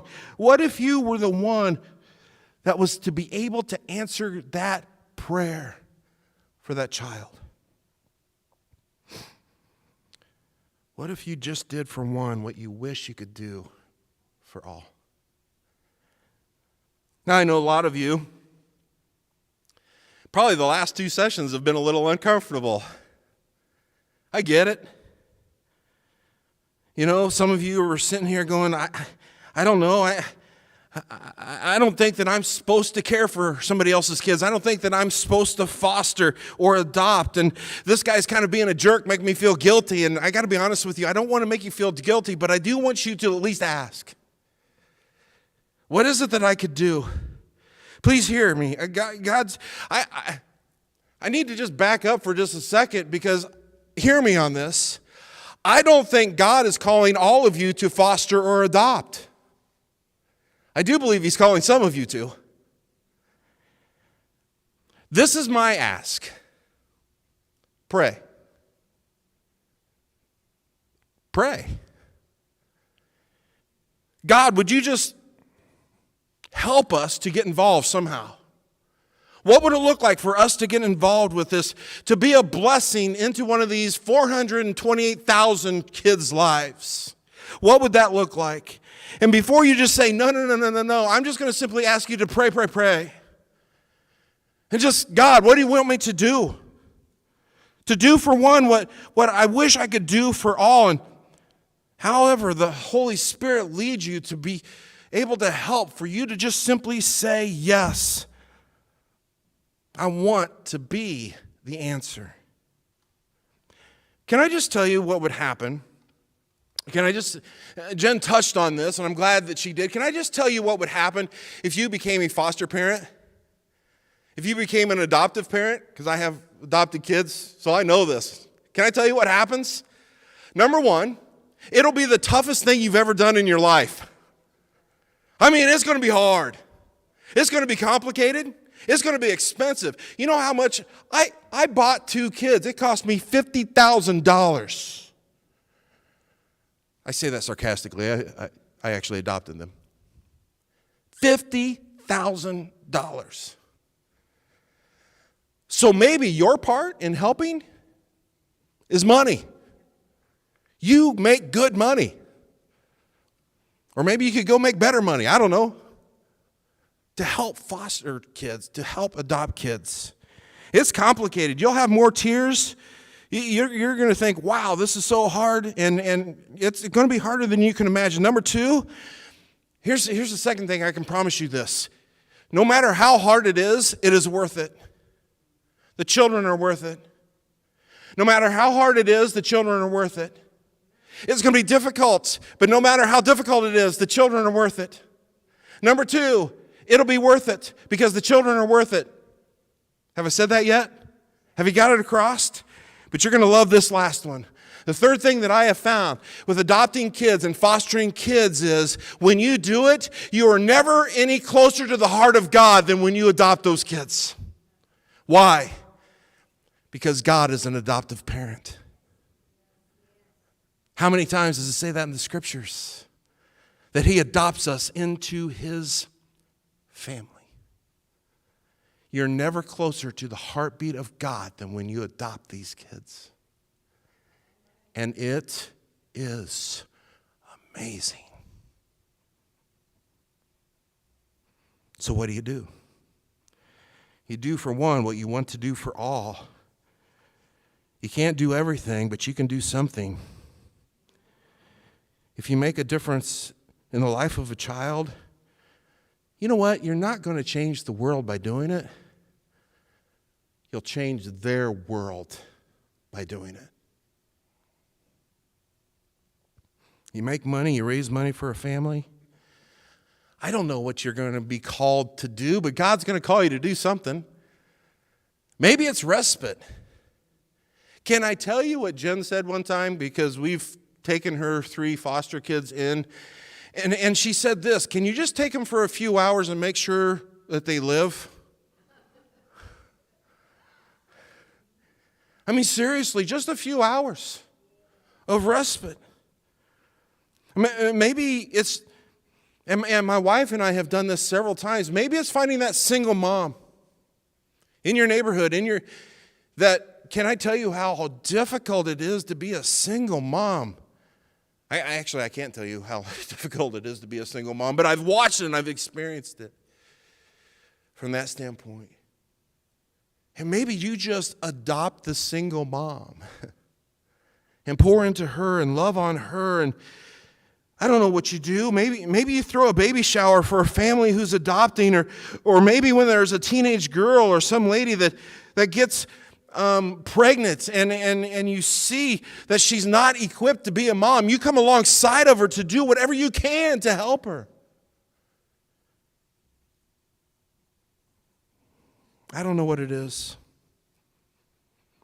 but I'm going to encourage you. Maybe if you have this time, and all of you that came in, you got this card, and I think it'll go up on the screen. If not, we'll make sure you see it. But on March 4th, we're going to have a discussion. We're just going to have a discussion about fostering and adoption. And I'm just going to ask you to come. Pray about it ahead of time. See where God may be leading you to make a difference in this world, to do for one what you would love and wish to do for all. I know that God is calling you to do something. I believe that with all my heart. He's calling us to do something for this children. You don't have to do everything, but you can do something, and here's the promise. If you make a difference in the life of the child, you may not change the world, but you will change the world for that child. I'm done. I love you. I care about you. You're loved by God. Let me close with this. Now go and do something for one that you wish you could do for all. Eric? Back. Tim, come back. Come back. So there's a real spirit of sobriety that's here that Jen brought and you continued. And there may be some in the audience that are feeling this weight of the presence of the Lord. It's kind of a little bit uncomfortable is maybe the way of describing it, but it's not guilt driven, it's not fear driven, but it's a weight and you can't just shake it off. And that's kind of like what I'm describing as sobriety of the Lord. There may be some people watching online, same thing. And there may be people who watch this down the road and you feel this on you. So can you pray? I feel like it's the Spirit. I can pray, sure.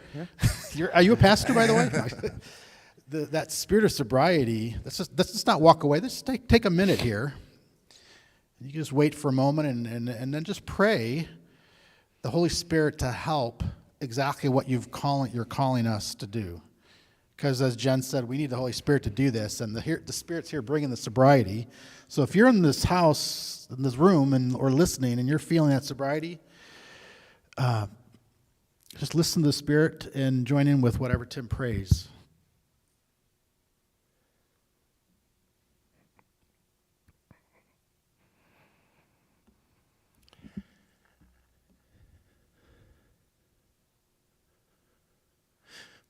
Father, you have made a promise to us. That promise is very complex, but yet so simple from the standpoint that you say that when we put our hope and our trust and our faith in you, that you adopt us into your very own family, that you make us heirs of your kingdom, that you stamp us with your signet ring, you make us yours.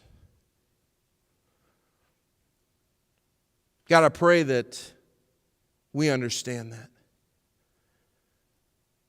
God, that we live in that we see and sense and feel not only the love that you give us, the acceptance you give us, the forgiveness that you give us, that God, that we understand your power and your presence and your peace and your provision.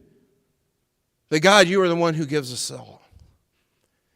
And so right now, God, as we consider being adopted into your family, and as we've come together during this time, during this conference, to think about your children, whether it's the unborn children or the children that have been placed upon this earth who just need family, need that love, need that encouragement to be grafted in, to be drawn in, to be adopted into physical families. Lord, I pray that your church would respond. Maybe there's people here today that your Spirit is prompting them. Your Spirit is prompting them to do for one what they wish they could do for all. And God, I pray that you would indwell and impress upon them what your calling is for them to do in their lives, whether it is to foster, whether it is to adopt, whether it is to support others, whether it is to just encourage other foster parents. God, I pray that you would just impress upon them what your will is and that we would be obedient to your calling. God, help us to have the strength to be obedient to your calling. God, I would be remiss if I didn't just take some time right now to pray for all the kids that need homes. Lord, that you would bring your peace that passes all understanding into their lives as they wait somewhat, I'm guessing, impatiently on us to move. God, that you would be with them. So God, open our hearts, open our minds, open our lives to your leading, to your movement, to your calling, to your will. God, we love you, we thank you, and we praise you for your Son and his perfect gift of salvation through you, which allows us to be part of your family. It's in his name we pray. Amen. So about this event, if there's a good response, what might happen after that? Good response could be defined whatever, but energy and people are like, you just feel the spirits like there's something happening here. Honestly, I don't know. And that's the great thing about it is that we want to bring people around that maybe have just simple questions. So we've put a team together.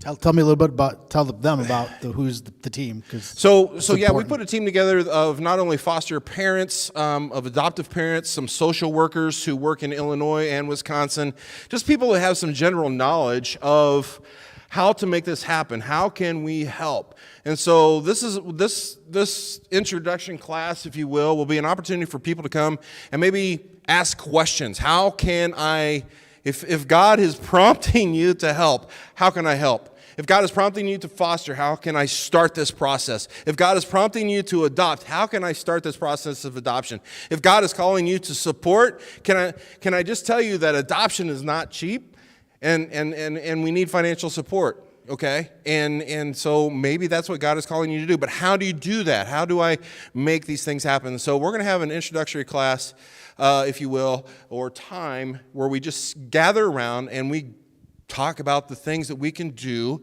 to bolster fostering and adoption. Also, we may just go ahead and start some classes. And when we see how much people are engaging and involved and interested in this, we actually may start some fostering and adoption classes for parents that are interested in doing something like that. So what about if someone has adopted or in the process of adopting right now, or thinking through, or they already know some of the information? They could come too, probably, and it's open to anybody. It's open to anybody. And they can even one of the things I would say with that is that some people just simply need encouragement. Maybe you're in the foster right now and you just need some encouragement. If you're a foster mom or a foster dad, foster parents, and you just need some encouragement, maybe you need some help, please come. Maybe you are an adoptive parent and you're struggling, which can happen easily, please come. Maybe you have some great experience where you may be able to pour in some others, please come. This is open for all. We just want people to feel free to come and experience, glean some knowledge, and I'm hoping build some community in which we can help each other greatly in this process. Because we need it. You need it. Jen needs it. We all need it. So one thing I didn't tell you this yesterday, I had a picture, or an impression at least, that something that could even additionally be birthed out of this. You're already highlighting we're releasing this, and it could become a growing baby, if you will. But you just kind of were hitting on it right there.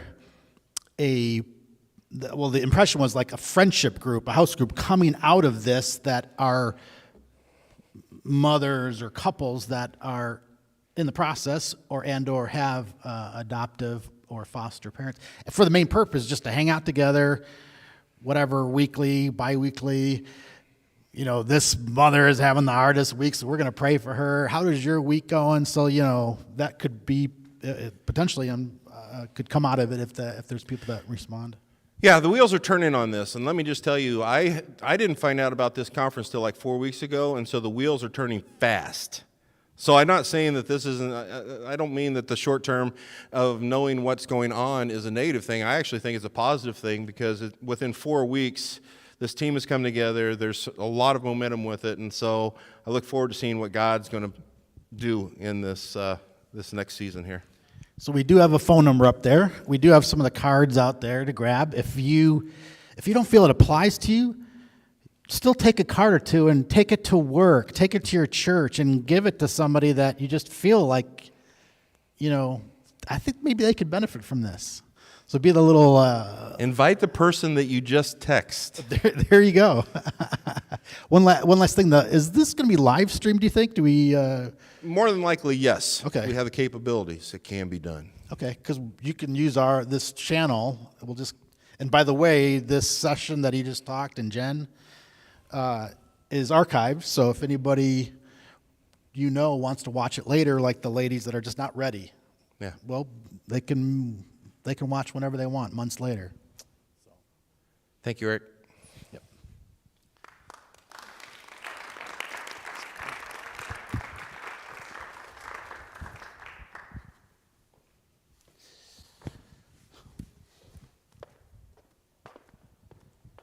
All right, we're going to do one last session.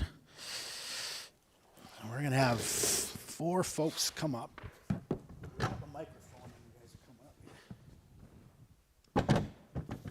I guess we're on this side,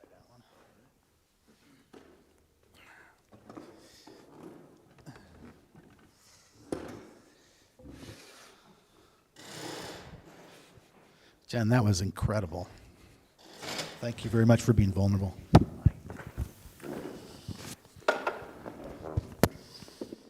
Where's it bring it closer?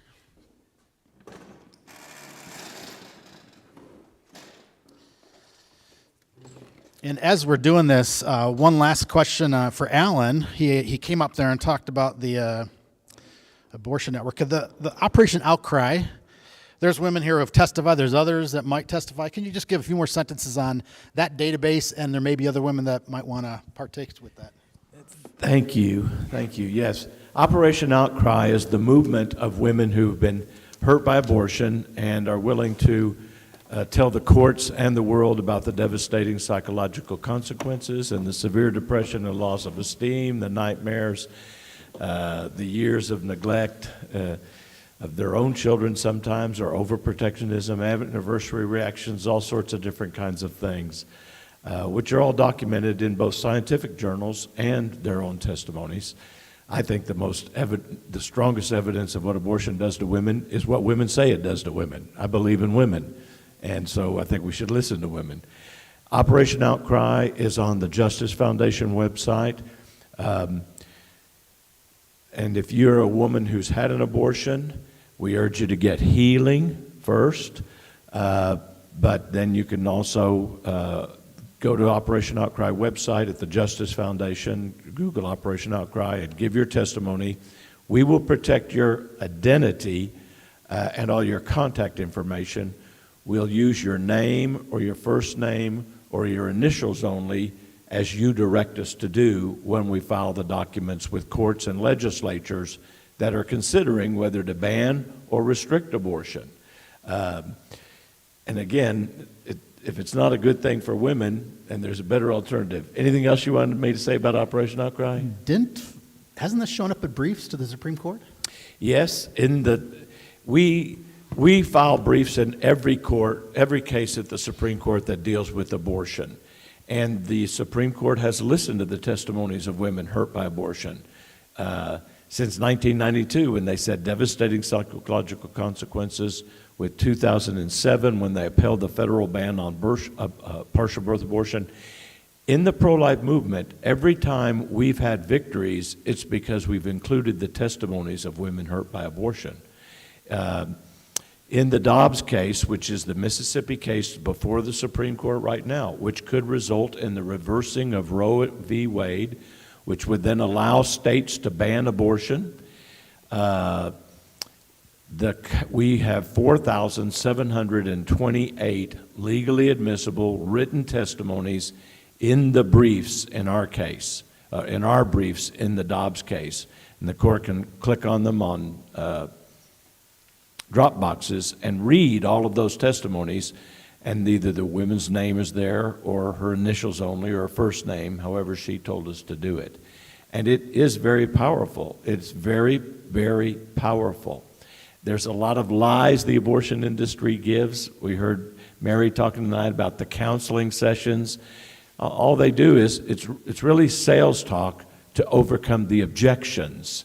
That's what their counseling is. Or perhaps to describe the medical procedure.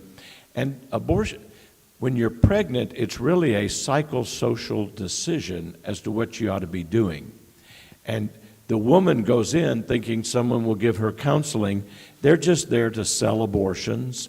And they'll say, we are not adoption experts. We're not going to tell you anything about the medical thing, what we're going to cut. But even that they don't do very well, because they don't show you pictures of fetal development. States have had to force them to do that. You know, if you're going to have a broken arm fixed, don't most doctors show you a picture of the broken arm, say this is what we're going to do? They give you some information, and they like to give you pictures.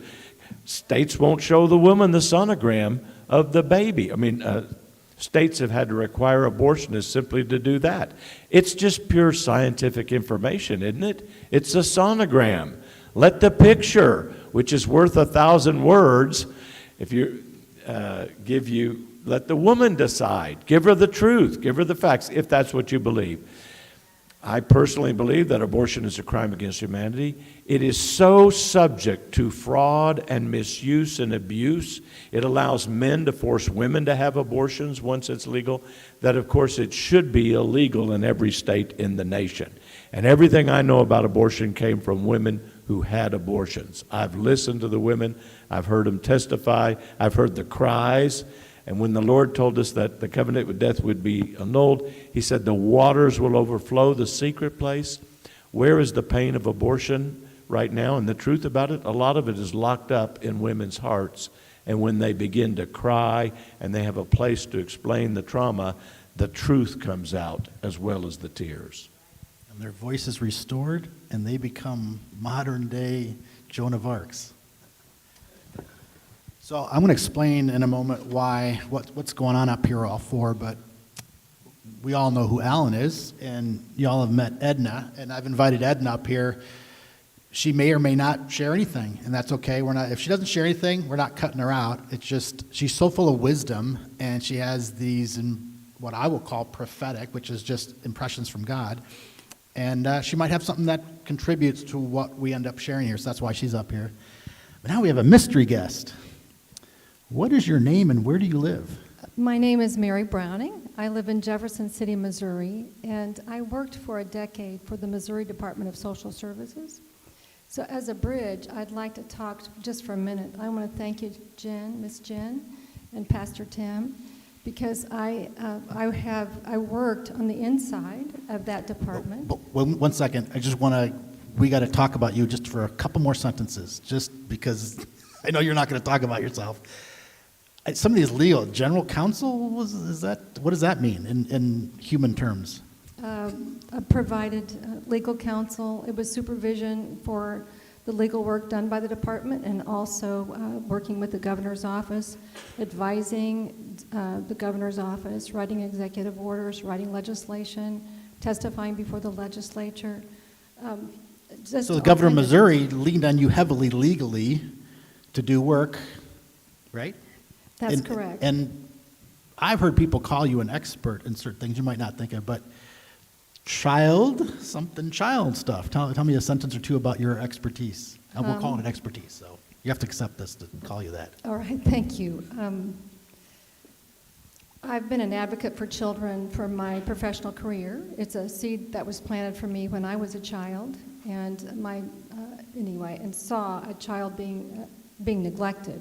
Actually, my mother pointed that, and it planted a seed. I believe that was from the Lord. So by the grace of God, I became an attorney for the purpose of advocating for abused and neglected children. So I've done that in a variety of ways. One of them was at the Department of Social Services. I've also had a private practice and served as a guardian ad litem in many cases of children in foster care, advocated hard. It is tough. It's very hard once a child gets into the system to help them much. Good foster parents are, like Miss Jen, are hard because they get burned out so easily. One last quick question, and we're going to unleash you. You're ready to. Okay. The horse is already running strong, so I want to get out of the way. No. Did you help Alan write a brief to the Supreme Court or some briefs? Actually, this is a question for Alan, not for you. So, Alan, can you give a sentence or two on this wonderful lady? She is an amazing lawyer. She's a gift to the Justice Foundation and provides a lot of expertise in areas that we had not had before through the child adoption processes and all of that.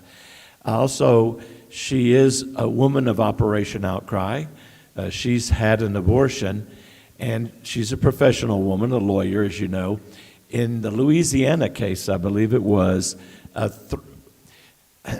again, I sort of told the short story, or the long story last night. I'm not only a lawyer, but I'm a minister, so you get a double anointing. We can go 2 hours instead of just one. But the Lord told us to call the testimonies of women.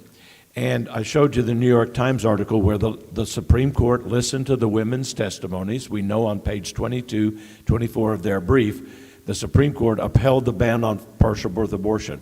Well, the other side responded to that by trying to collect testimonies of women who say, our abortion was a wonderful experience for us.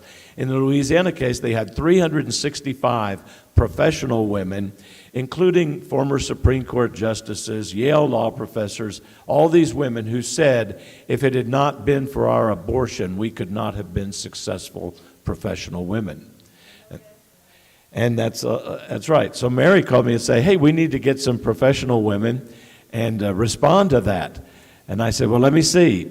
So I sent out an email to all of our women. We didn't really have anybody who was a lawyer, who had taught at Yale, or had received a Genius Award or anything like that. But we did have women who say, our abortions kept us from becoming professional women. I thought I'd need a college degree, but after my abortion, I dropped out of college and did drugs. Or I wasn't able to hold a job successfully. So in a sense, they argued it. But I went back to Mary and said, well, Mary, you're the only professional woman that in our group that wants to do a brief. And I told her, Mary, sometimes one voice alone is more powerful than a crowd. And so as a result, she told her story to the Supreme Court, and then later at that time she was not licensed as a member of the bar, which you have to be, so we represented Mary in that case. It was really Mary's story and Mary's testimony and the perspective, but then subsequently we sponsored her to become a member of the bar of the U.S. Supreme Court, and she's a member of the bar of the U.S. Supreme Court also. But mostly she's a bold witness and an advocate. Amen. So what we're going to do here is we've recognized a problem, but we actually recognize there's a great opportunity right in the midst of it. We're seeing that there's a lack of information, and I'm being a little bit vague right now, but I'm just painting this picture first. And so what we're going to try to do is give information, almost talk about a solution, and then go back to the problem and kind of create a picture of where this could really fit in. So we kind of look at this almost as if there's been discussion for a while, so you can almost like this idea got conceived earlier, and today we're just kind of the baby's being birthed, if you will. And so a little bit of what we're dialoguing, we give us some grace if it's like a baby being born, they're a little bit messy. So we're going to be dialoguing about some things, and it's probably new to you. So just give us grace if we maybe don't say it perfectly to your understanding or whatever. We can answer questions after as well. But with that, I'm going to let Mary start us off. I really just wanted to say as a bridge from the last session that I believe the church is big enough for both and to be able to address, fight for life in the womb, and be an advocate and foster children and help them after they're here. I believe the church is big enough for both. So I really just wanted to say that. Thank you. But we want to also tonight educate as part of what we're doing on the safe haven law. Every state has a safe haven law, and it is a solution or an answer for a woman in crisis that has an unexpected pregnancy and she's not able to parent the child. So if that occurs, every state has what's called a safe haven law. So that is an opportunity for the woman to release or safely surrender her child to a safe haven facility. It's different in each state. And in that way, the child can be cared for, and the woman is relieved of any burden of parenting the child. So if she births a child but cannot parent the child, and the hope is that that child would then be placed in a permanent home as soon as possible. That's right. One of the things that I mentioned the night before this on Friday night is the safe haven law is something that's totally, it's totally new since abortion was condoned by the U.S. Supreme Court. In 1972, the Supreme Court said, well, women are in difficult situations and they don't know what to do with the child. So really, Roe v. Wade was about the problem of unwanted children. One of the things they told us about, if we have abortion, there won't be any more unwanted children in America, and there won't be any more abused or neglected children in America, because people won't have children that they don't want, and abortion will take care of that problem. Well, obviously, that hasn't happened, has it? And yet, so today, in a way, if you're in a pregnancy situation that you don't want to be in when you discover that you're pregnancy, there's kind of three options. We've talked about them a little bit today, and the third one is the safe haven, which is newer, so we're going to talk about that. But, parenting is your first option. You may not have expected to be pregnant, but the pregnancy resource centers are there to help you walk through it. The worst thing you can do is, if you're thinking about what do I do, to go to a place that sells abortion for a living. You're listening to the salesperson for the procedure that will take the life of your child, okay? You might consider going to an independent service or something. And if you wanted advice about the most controversial issue in abortion in America today, abortion, you would not get even both sides presented in an abortion clinic. They deny everything and say, they don't say this is the most controversial. Oh, this is simple, no problem. You'll never have to think about it again. They'll even sometimes get into spiritual counseling. You believe God? Some of the women will ask, what does God think about this? Because this isn't not removing a wart from a finger. It's a difficult and painful decision, as 9 members of the Supreme Court wrote in Gonzalez. So they may say, well, what does God think about it? Well, or if they sense that you have religious concerns, they'll say, do you believe in a forgiving God? Is your God forgiving? Well, yes. Well, then have the abortion, instead of, that's cheap grace, and it may take you decades to where you feel forgiven. I do think it needs to be said that abortion is a multi-billion-dollar industry. It's a multi-billion-dollar industry. So if anybody thinks it's not about the money, it is about the money. It is not about women and their health or their choice. It's about the money. That's right. And I will say that there are some who think they're doing the right thing for women. It's like anything, that people have different motivations.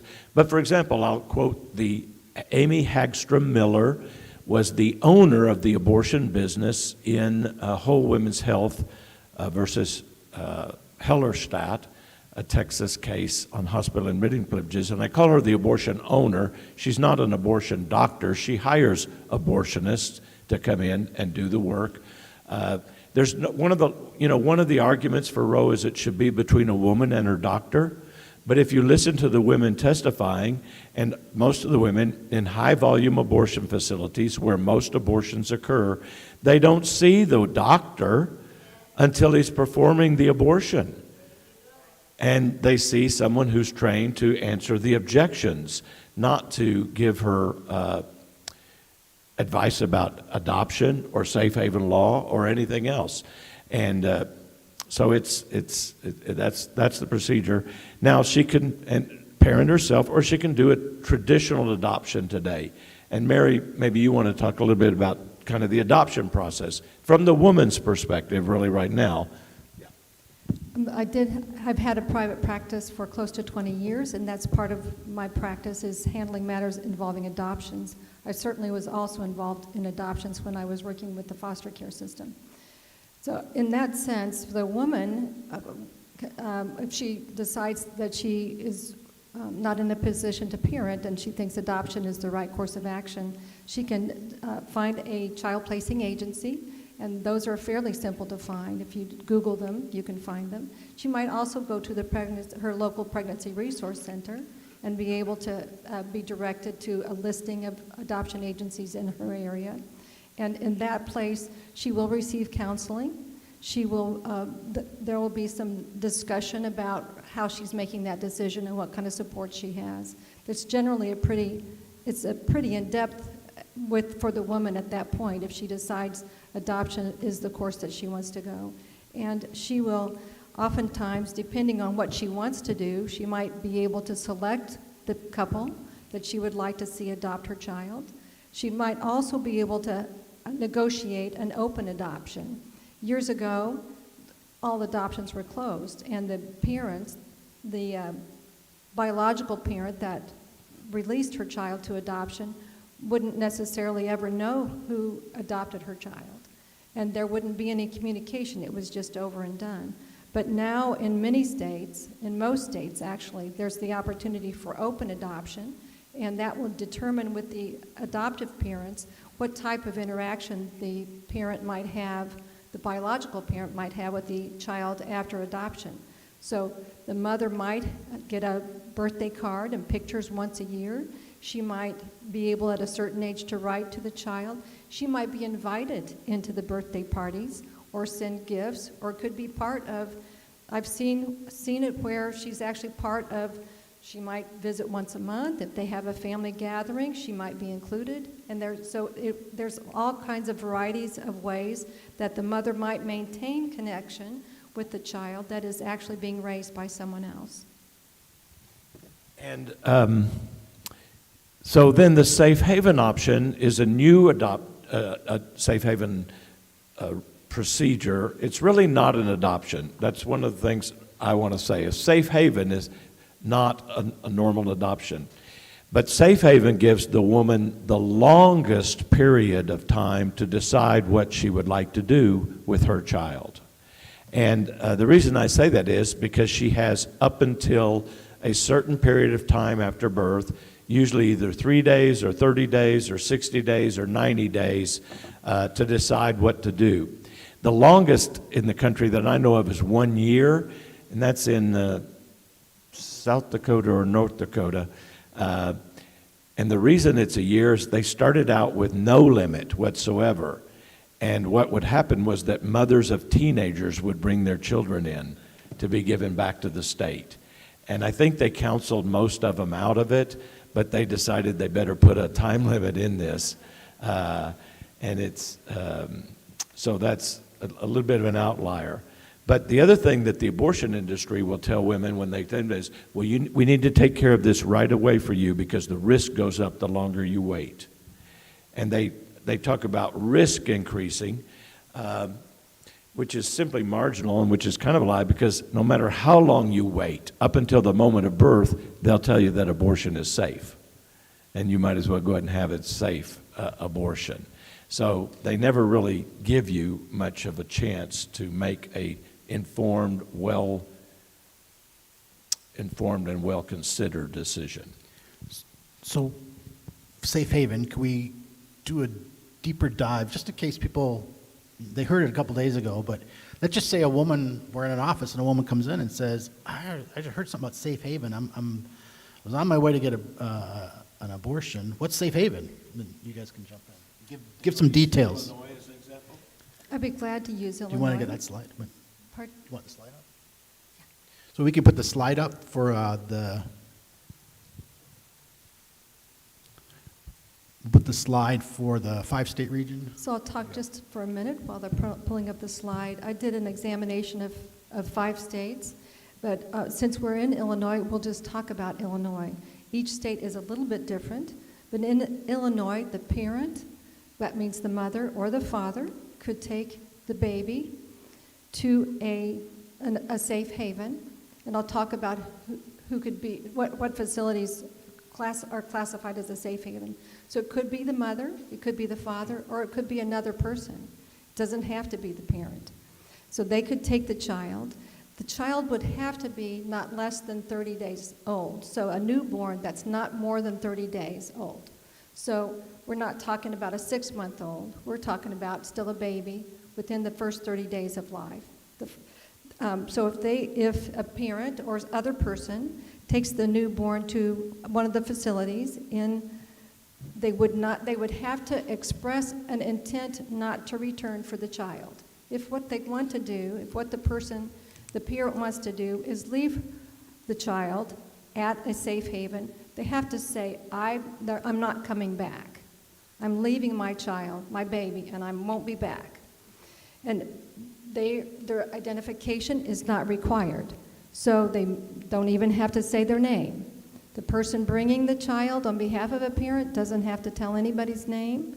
The mother doesn't have to tell her name, and the father doesn't have to tell his name. So the child is dropped off sort of as a John or Jane Doe. This is just a baby. The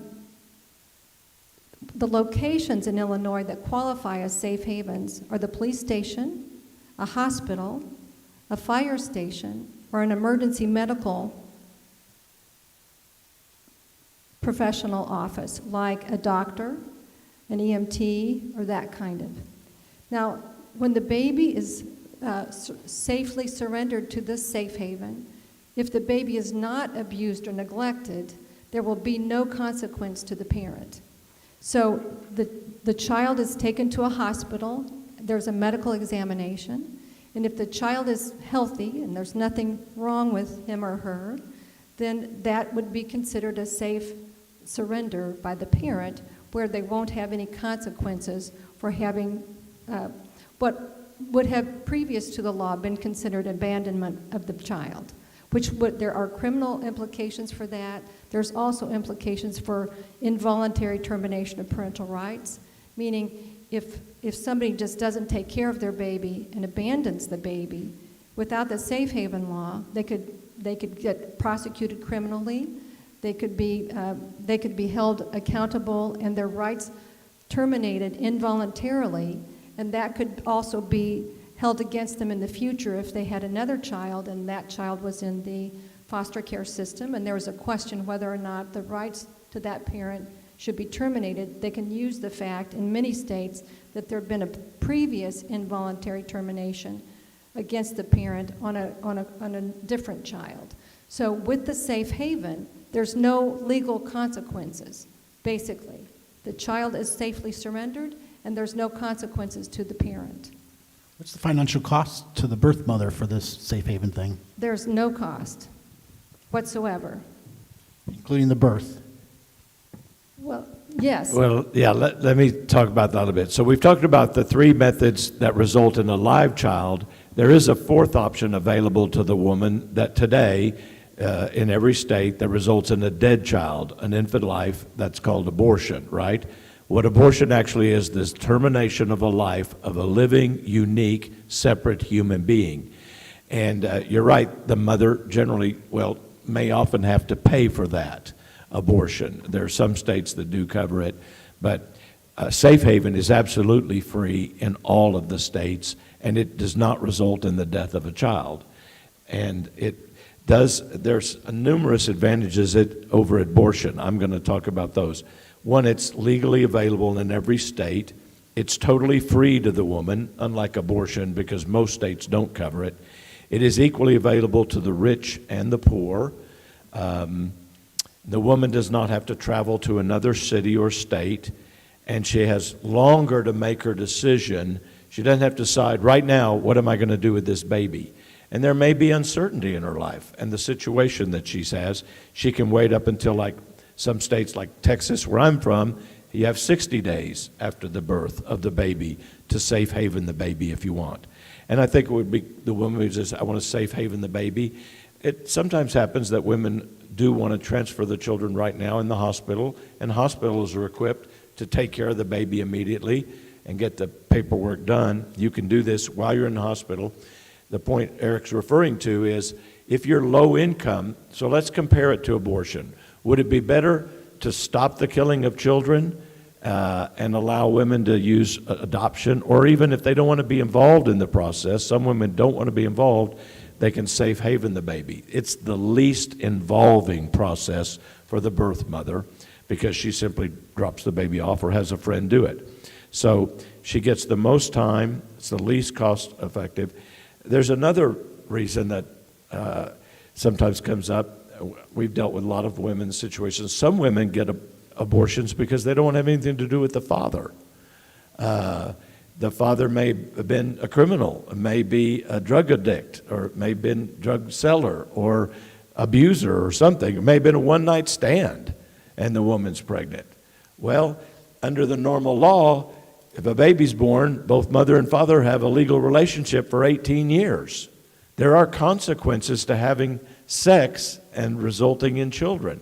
And the easy way people think of is let's just kill the baby. But that's not a good solution. And there are consequences, even for the woman, of taking the life of her children.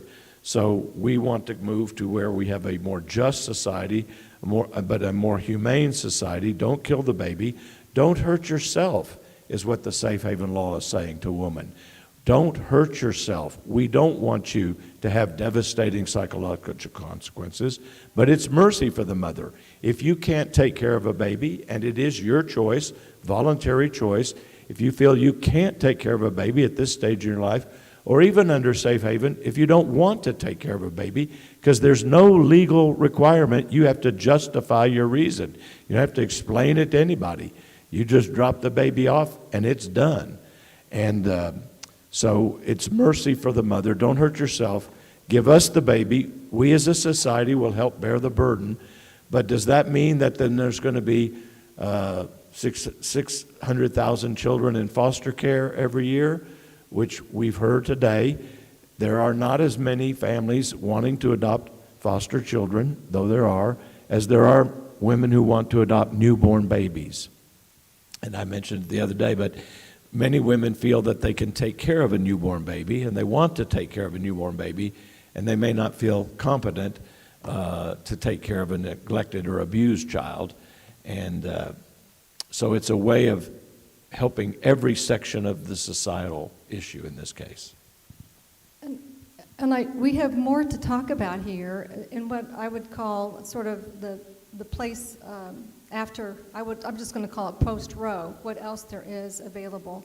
But one of the things that I want to mention about the Illinois Safe Haven law is it doesn't necessarily mean the baby will go into foster care.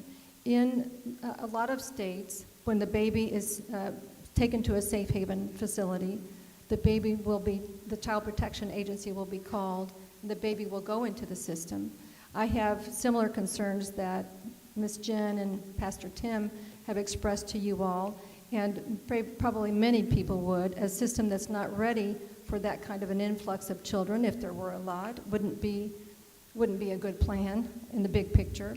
But in Illinois, the child can be placed with a child placing agency right away. So that right away means the child placing agency, that's usually for adoption, but there's a time period, but the child could potentially go directly into a prospective adoptive placement right away. So I think in Illinois, that's a very good sign that and it kind of depends on the facility that receives the child, whether they call the local protective services agency or they call a private child placing agency. So there's an opportunity for the child not to go into the system in Illinois. And many women would choose to keep the baby after carrying the baby to term and thinking about it, finding out her situation. Women say that today. If I carried this baby all the way to term, I'd keep the child. Well, that's her voluntary choice, of course, under the law, but that may very well be the best solution for her. A couple of times in the testimonies we've heard how having a child almost saves the woman's life sometimes. Let's talk about some of the hard cases, for example, like a woman who's been raped. And again, everything I'm describing about this situation came from the women's testimonies. Women have there's two options. You can get an abortion, which is what many people will tell you, and sounds like the compassionate answer. But many of the women say that they then begin to feel like a criminal, that they've murdered their own child. Before they were the victim of a rapist, now they feel like they were the perpetrator of a crime. And other women who have chosen to keep the baby say that it was healing because they now felt like they were giving life out of an incredibly tragic circumstance. And these are all difficulties. America's not very competent to deal with suffering. We haven't suffered like many places in the world have. We live in a rich, prosperous country, but you can, out of generosity and altruism and giving life, you can give meaning to your own life that can be healing in a tragedy. And again, I'm not saying that that's a decision we should impose on the woman. That's her choice. But giving life to the child can be affirming. But if she wants to place the child in safe haven and not have to care for that child, that certainly should be the woman's choice. So we all want Roe versus Wade overturned, right? And this is a great chance that that's going to happen in like less than 4 months. So the practical next months after that, let's just say a year after that, it just means there's going to be more babies that won't be aborted because there's, 12 states currently that once Roe versus Wade gets overturned, they'll be locked into abortions illegal to different ways.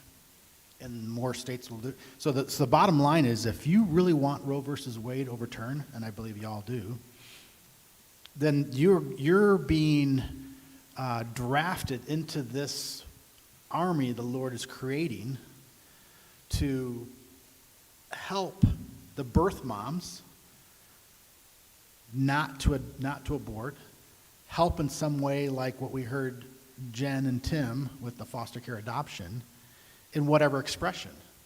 And so it's almost going to be like I don't know if I'm called to this, but rather I need encouragement, Lord, to do something. There's going to be a volume of children that we have to deal with. So that's just the practical reality of Roe versus Wade being overturned. And I don't know if you guys want to comment on that. And I want to. We were hearing that there are children in foster care and people are not lining up to adopt them. But on the other hand, there are 1 to 2 million families a year waiting in line to adopt newborn children. And it is a very long process, usually. If you just go through traditional adoption, you might have to wait 2 or 3 years. I don't know if there's any other date on that, but I know couples, it takes a long time. And there's far many more women who want to adopt newborn children than there are newborn children available, because most of the children that are conceived that are unwanted are killed through abortion at this time. But if we ban abortion, no woman would have to take care of a child if she doesn't want to. She doesn't have to parent the child. But there are millions of women waiting to give that child a pretty immediate home. What we'd like to see in the foster adopt system is perhaps waiting lists made up of all the people who are waiting to adopt children, and then when the baby comes in, they're examined physically. It's usually a hospital or fire station, so they quickly get it into a hospital, review the baby, check out the health of the baby, and then call the next person up on the list and say, you're next. We have a baby that was just delivered this morning or yesterday, and we feel it's really important to get the child into a forever home as quickly as possible. And there is one of the things I wanted to bring up. Edna was on earlier today, and everybody may not have seen it. She's written this book on pregnancy, the best time to submerge your baby in prayer. And she pointed out a lot of research that shows that babies are experiencing things even in the womb. We know a lot more about what happens to babies in the womb than in the old days. We just look down and see kicks every now and then, right? That's what we knew. They called that quickening. When the baby started quickening, that was the quickening moment, because you could feel it. And even dads could put their hands on there and feel some of it after a while. So, but the thing is that one of the most hopeful things she said to me this morning was that, she said it to everybody, but I heard it, that even your genetic and epigenetic systems can be repatterned no matter what the trauma has been, and that you can, with the right words and environment and and de-stressing the child and providing a healthy attitude.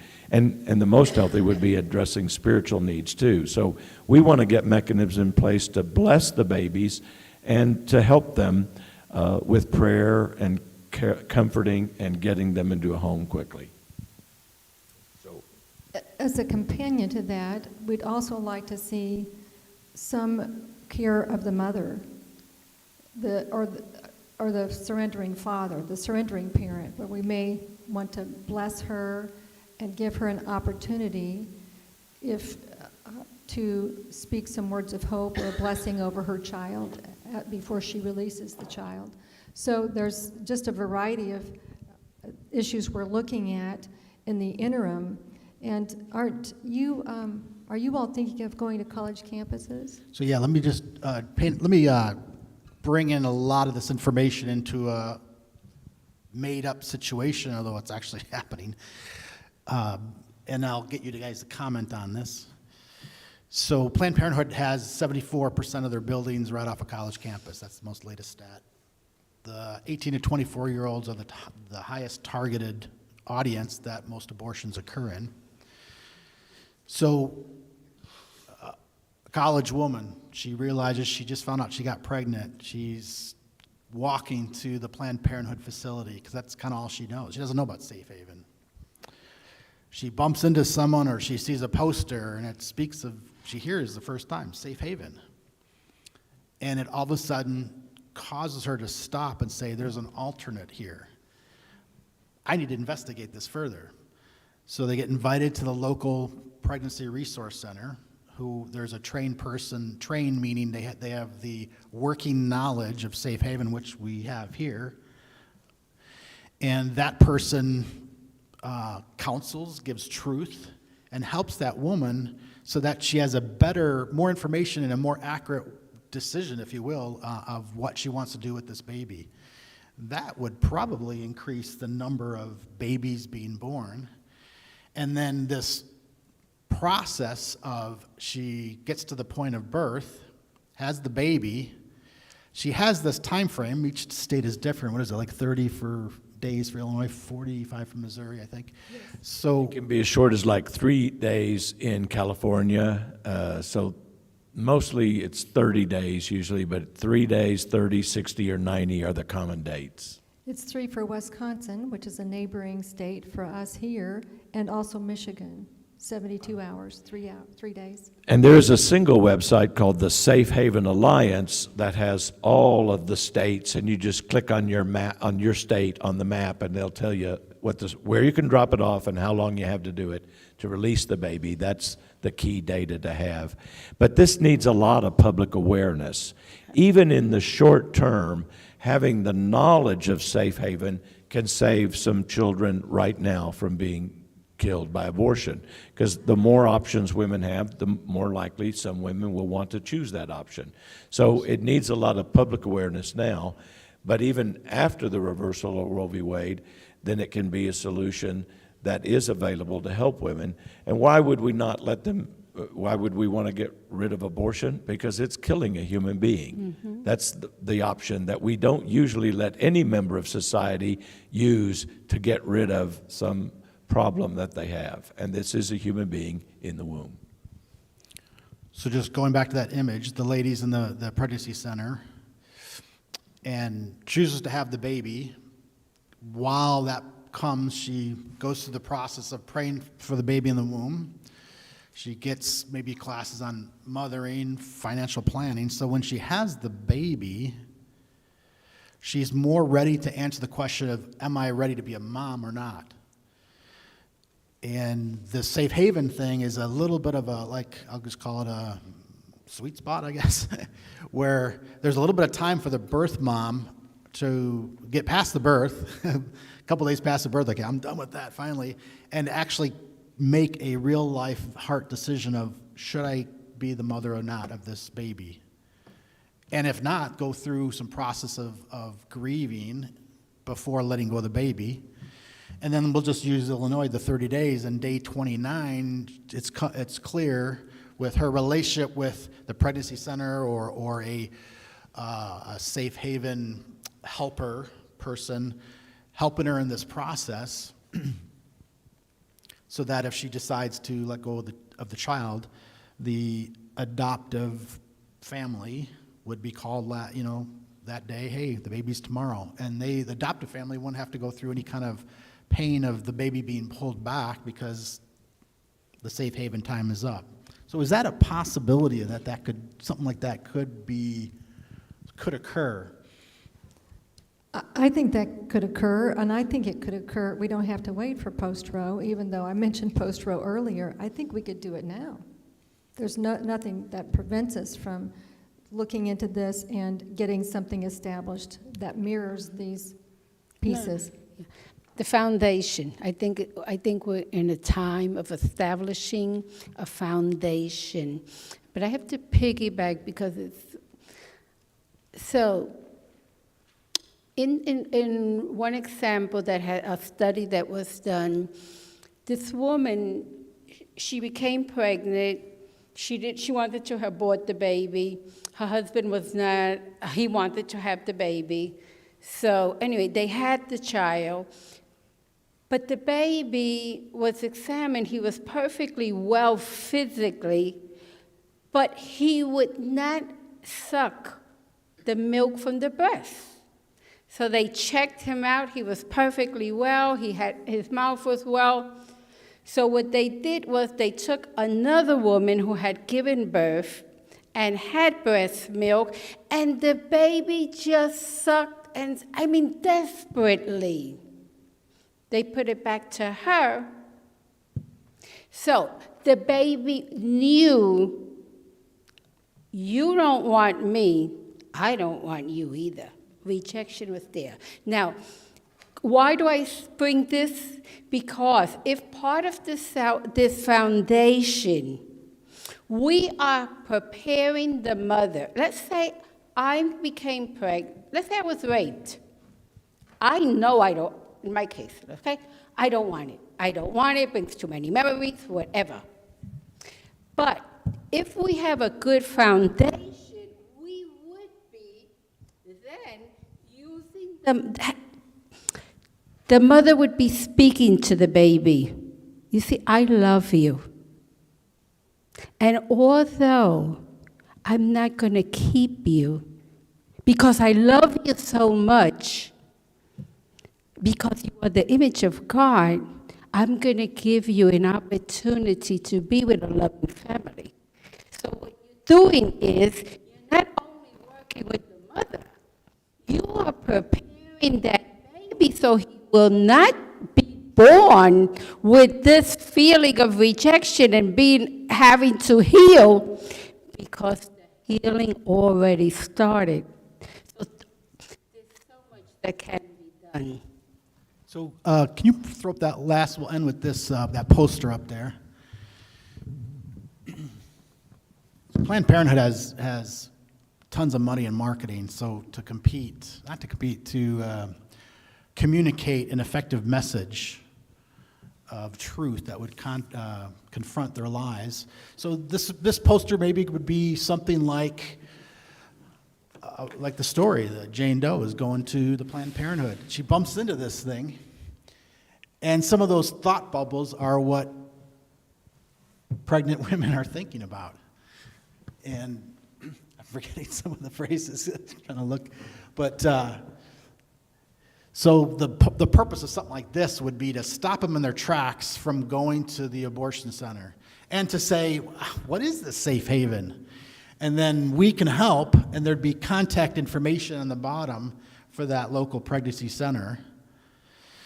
And at that center, there'd even be like a safe haven helper that, we're just calling that as a phrase right now. You call it a safe haven mom, I guess, in the sense of they're the one helping the birth mom through this process. Don't have an abortion. Here's the safe haven laws. We got some time to process this. Not a lot of time, but we have some time.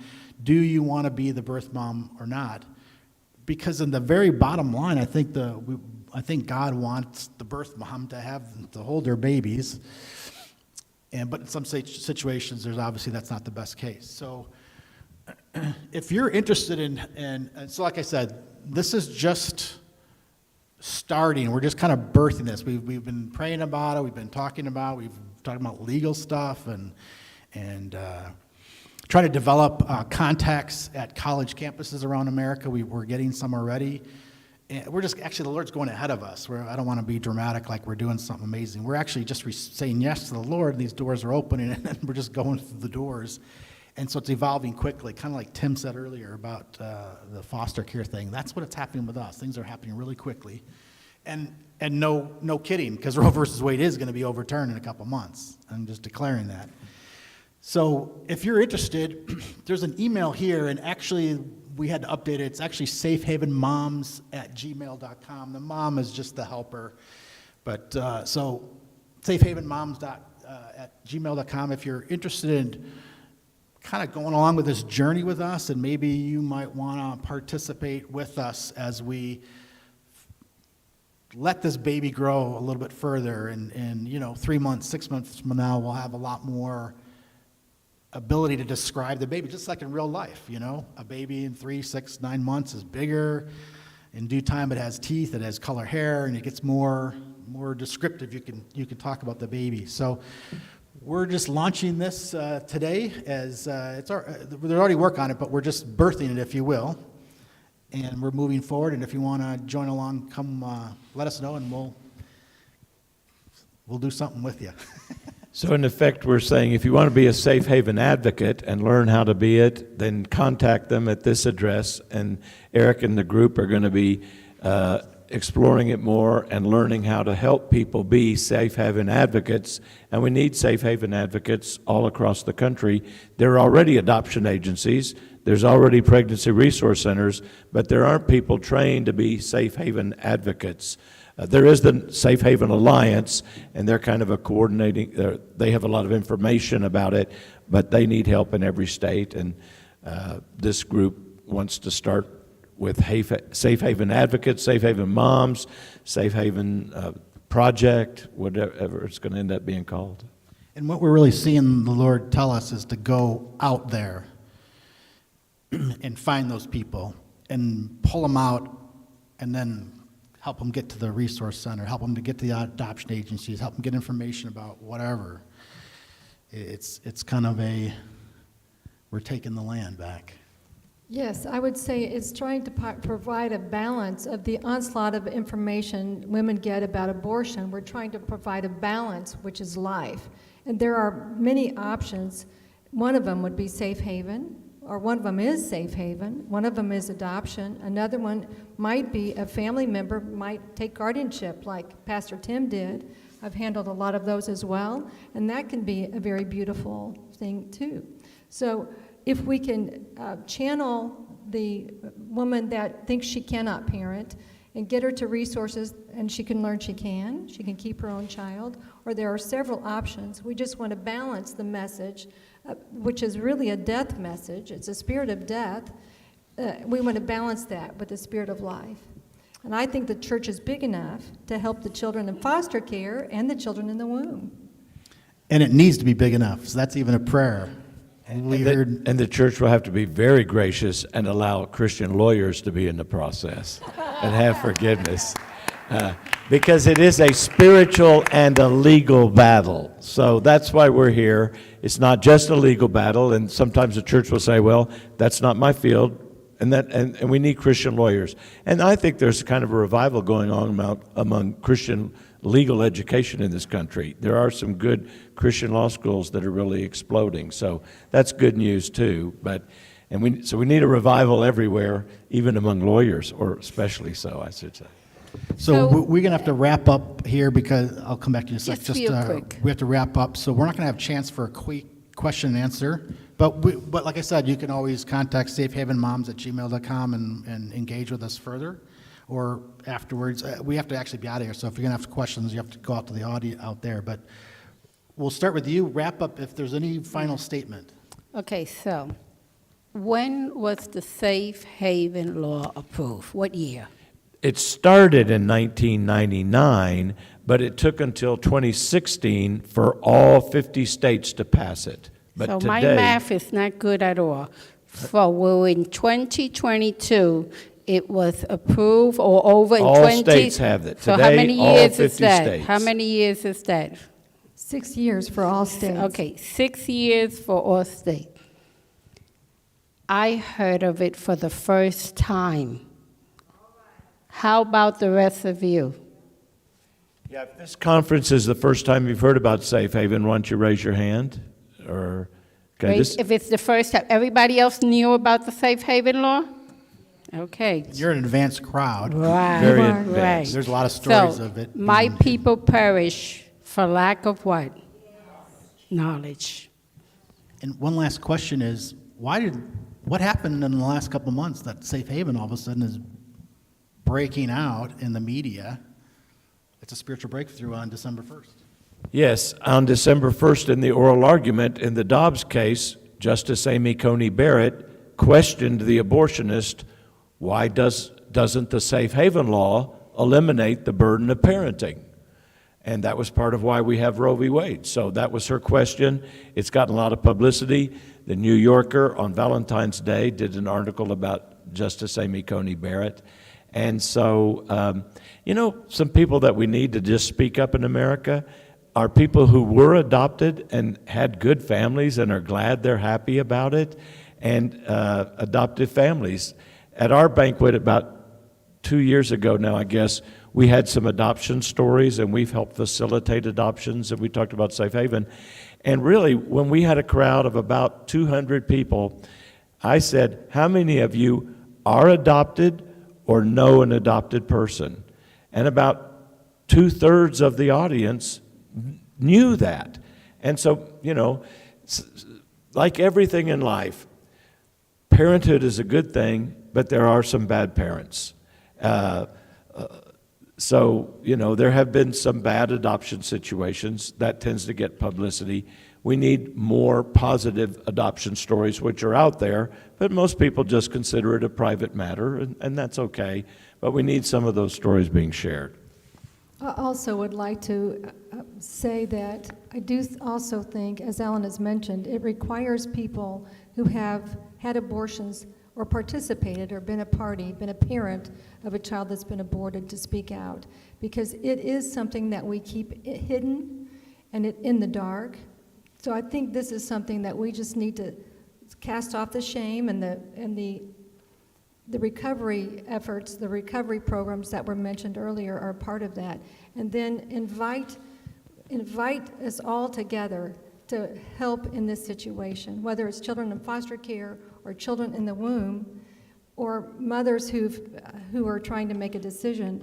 There's room for all of us at the table, and the table needs everyone. So I just call to arms anyone who would be willing to link arms with us, and we'll stand with you. Thank you. So I just want to end the conference to say thank you to the Zion Benton Ministerial Association and the at least 16 churches and 15 para-church organizations that have backed up in unity and supported us and invited us here to talk about life for extended time frame. It's amazing the amount of topics that we covered, and it's really the local churches that are really in the parachurches that have just blessed us. Hopefully we've been able to help you guys too. And that archive of that live stream that we have, we're saving that archive out there. So if you want to rewatch it, or you want to, you're like, wow, there's one segment I want to have a little gather in my house, and we're going to have a little potluck, and we're going to watch that segment because, like Jen's thing, if you want to stir people out foster care, pull up the archive with Jen. And you got a little fire in your family room. You won't need the fireplace going. So there you go. So thank you very much, and we'll just sign off from here. Thank you, Lord. Seal it in the Holy Spirit, Lord. Amen.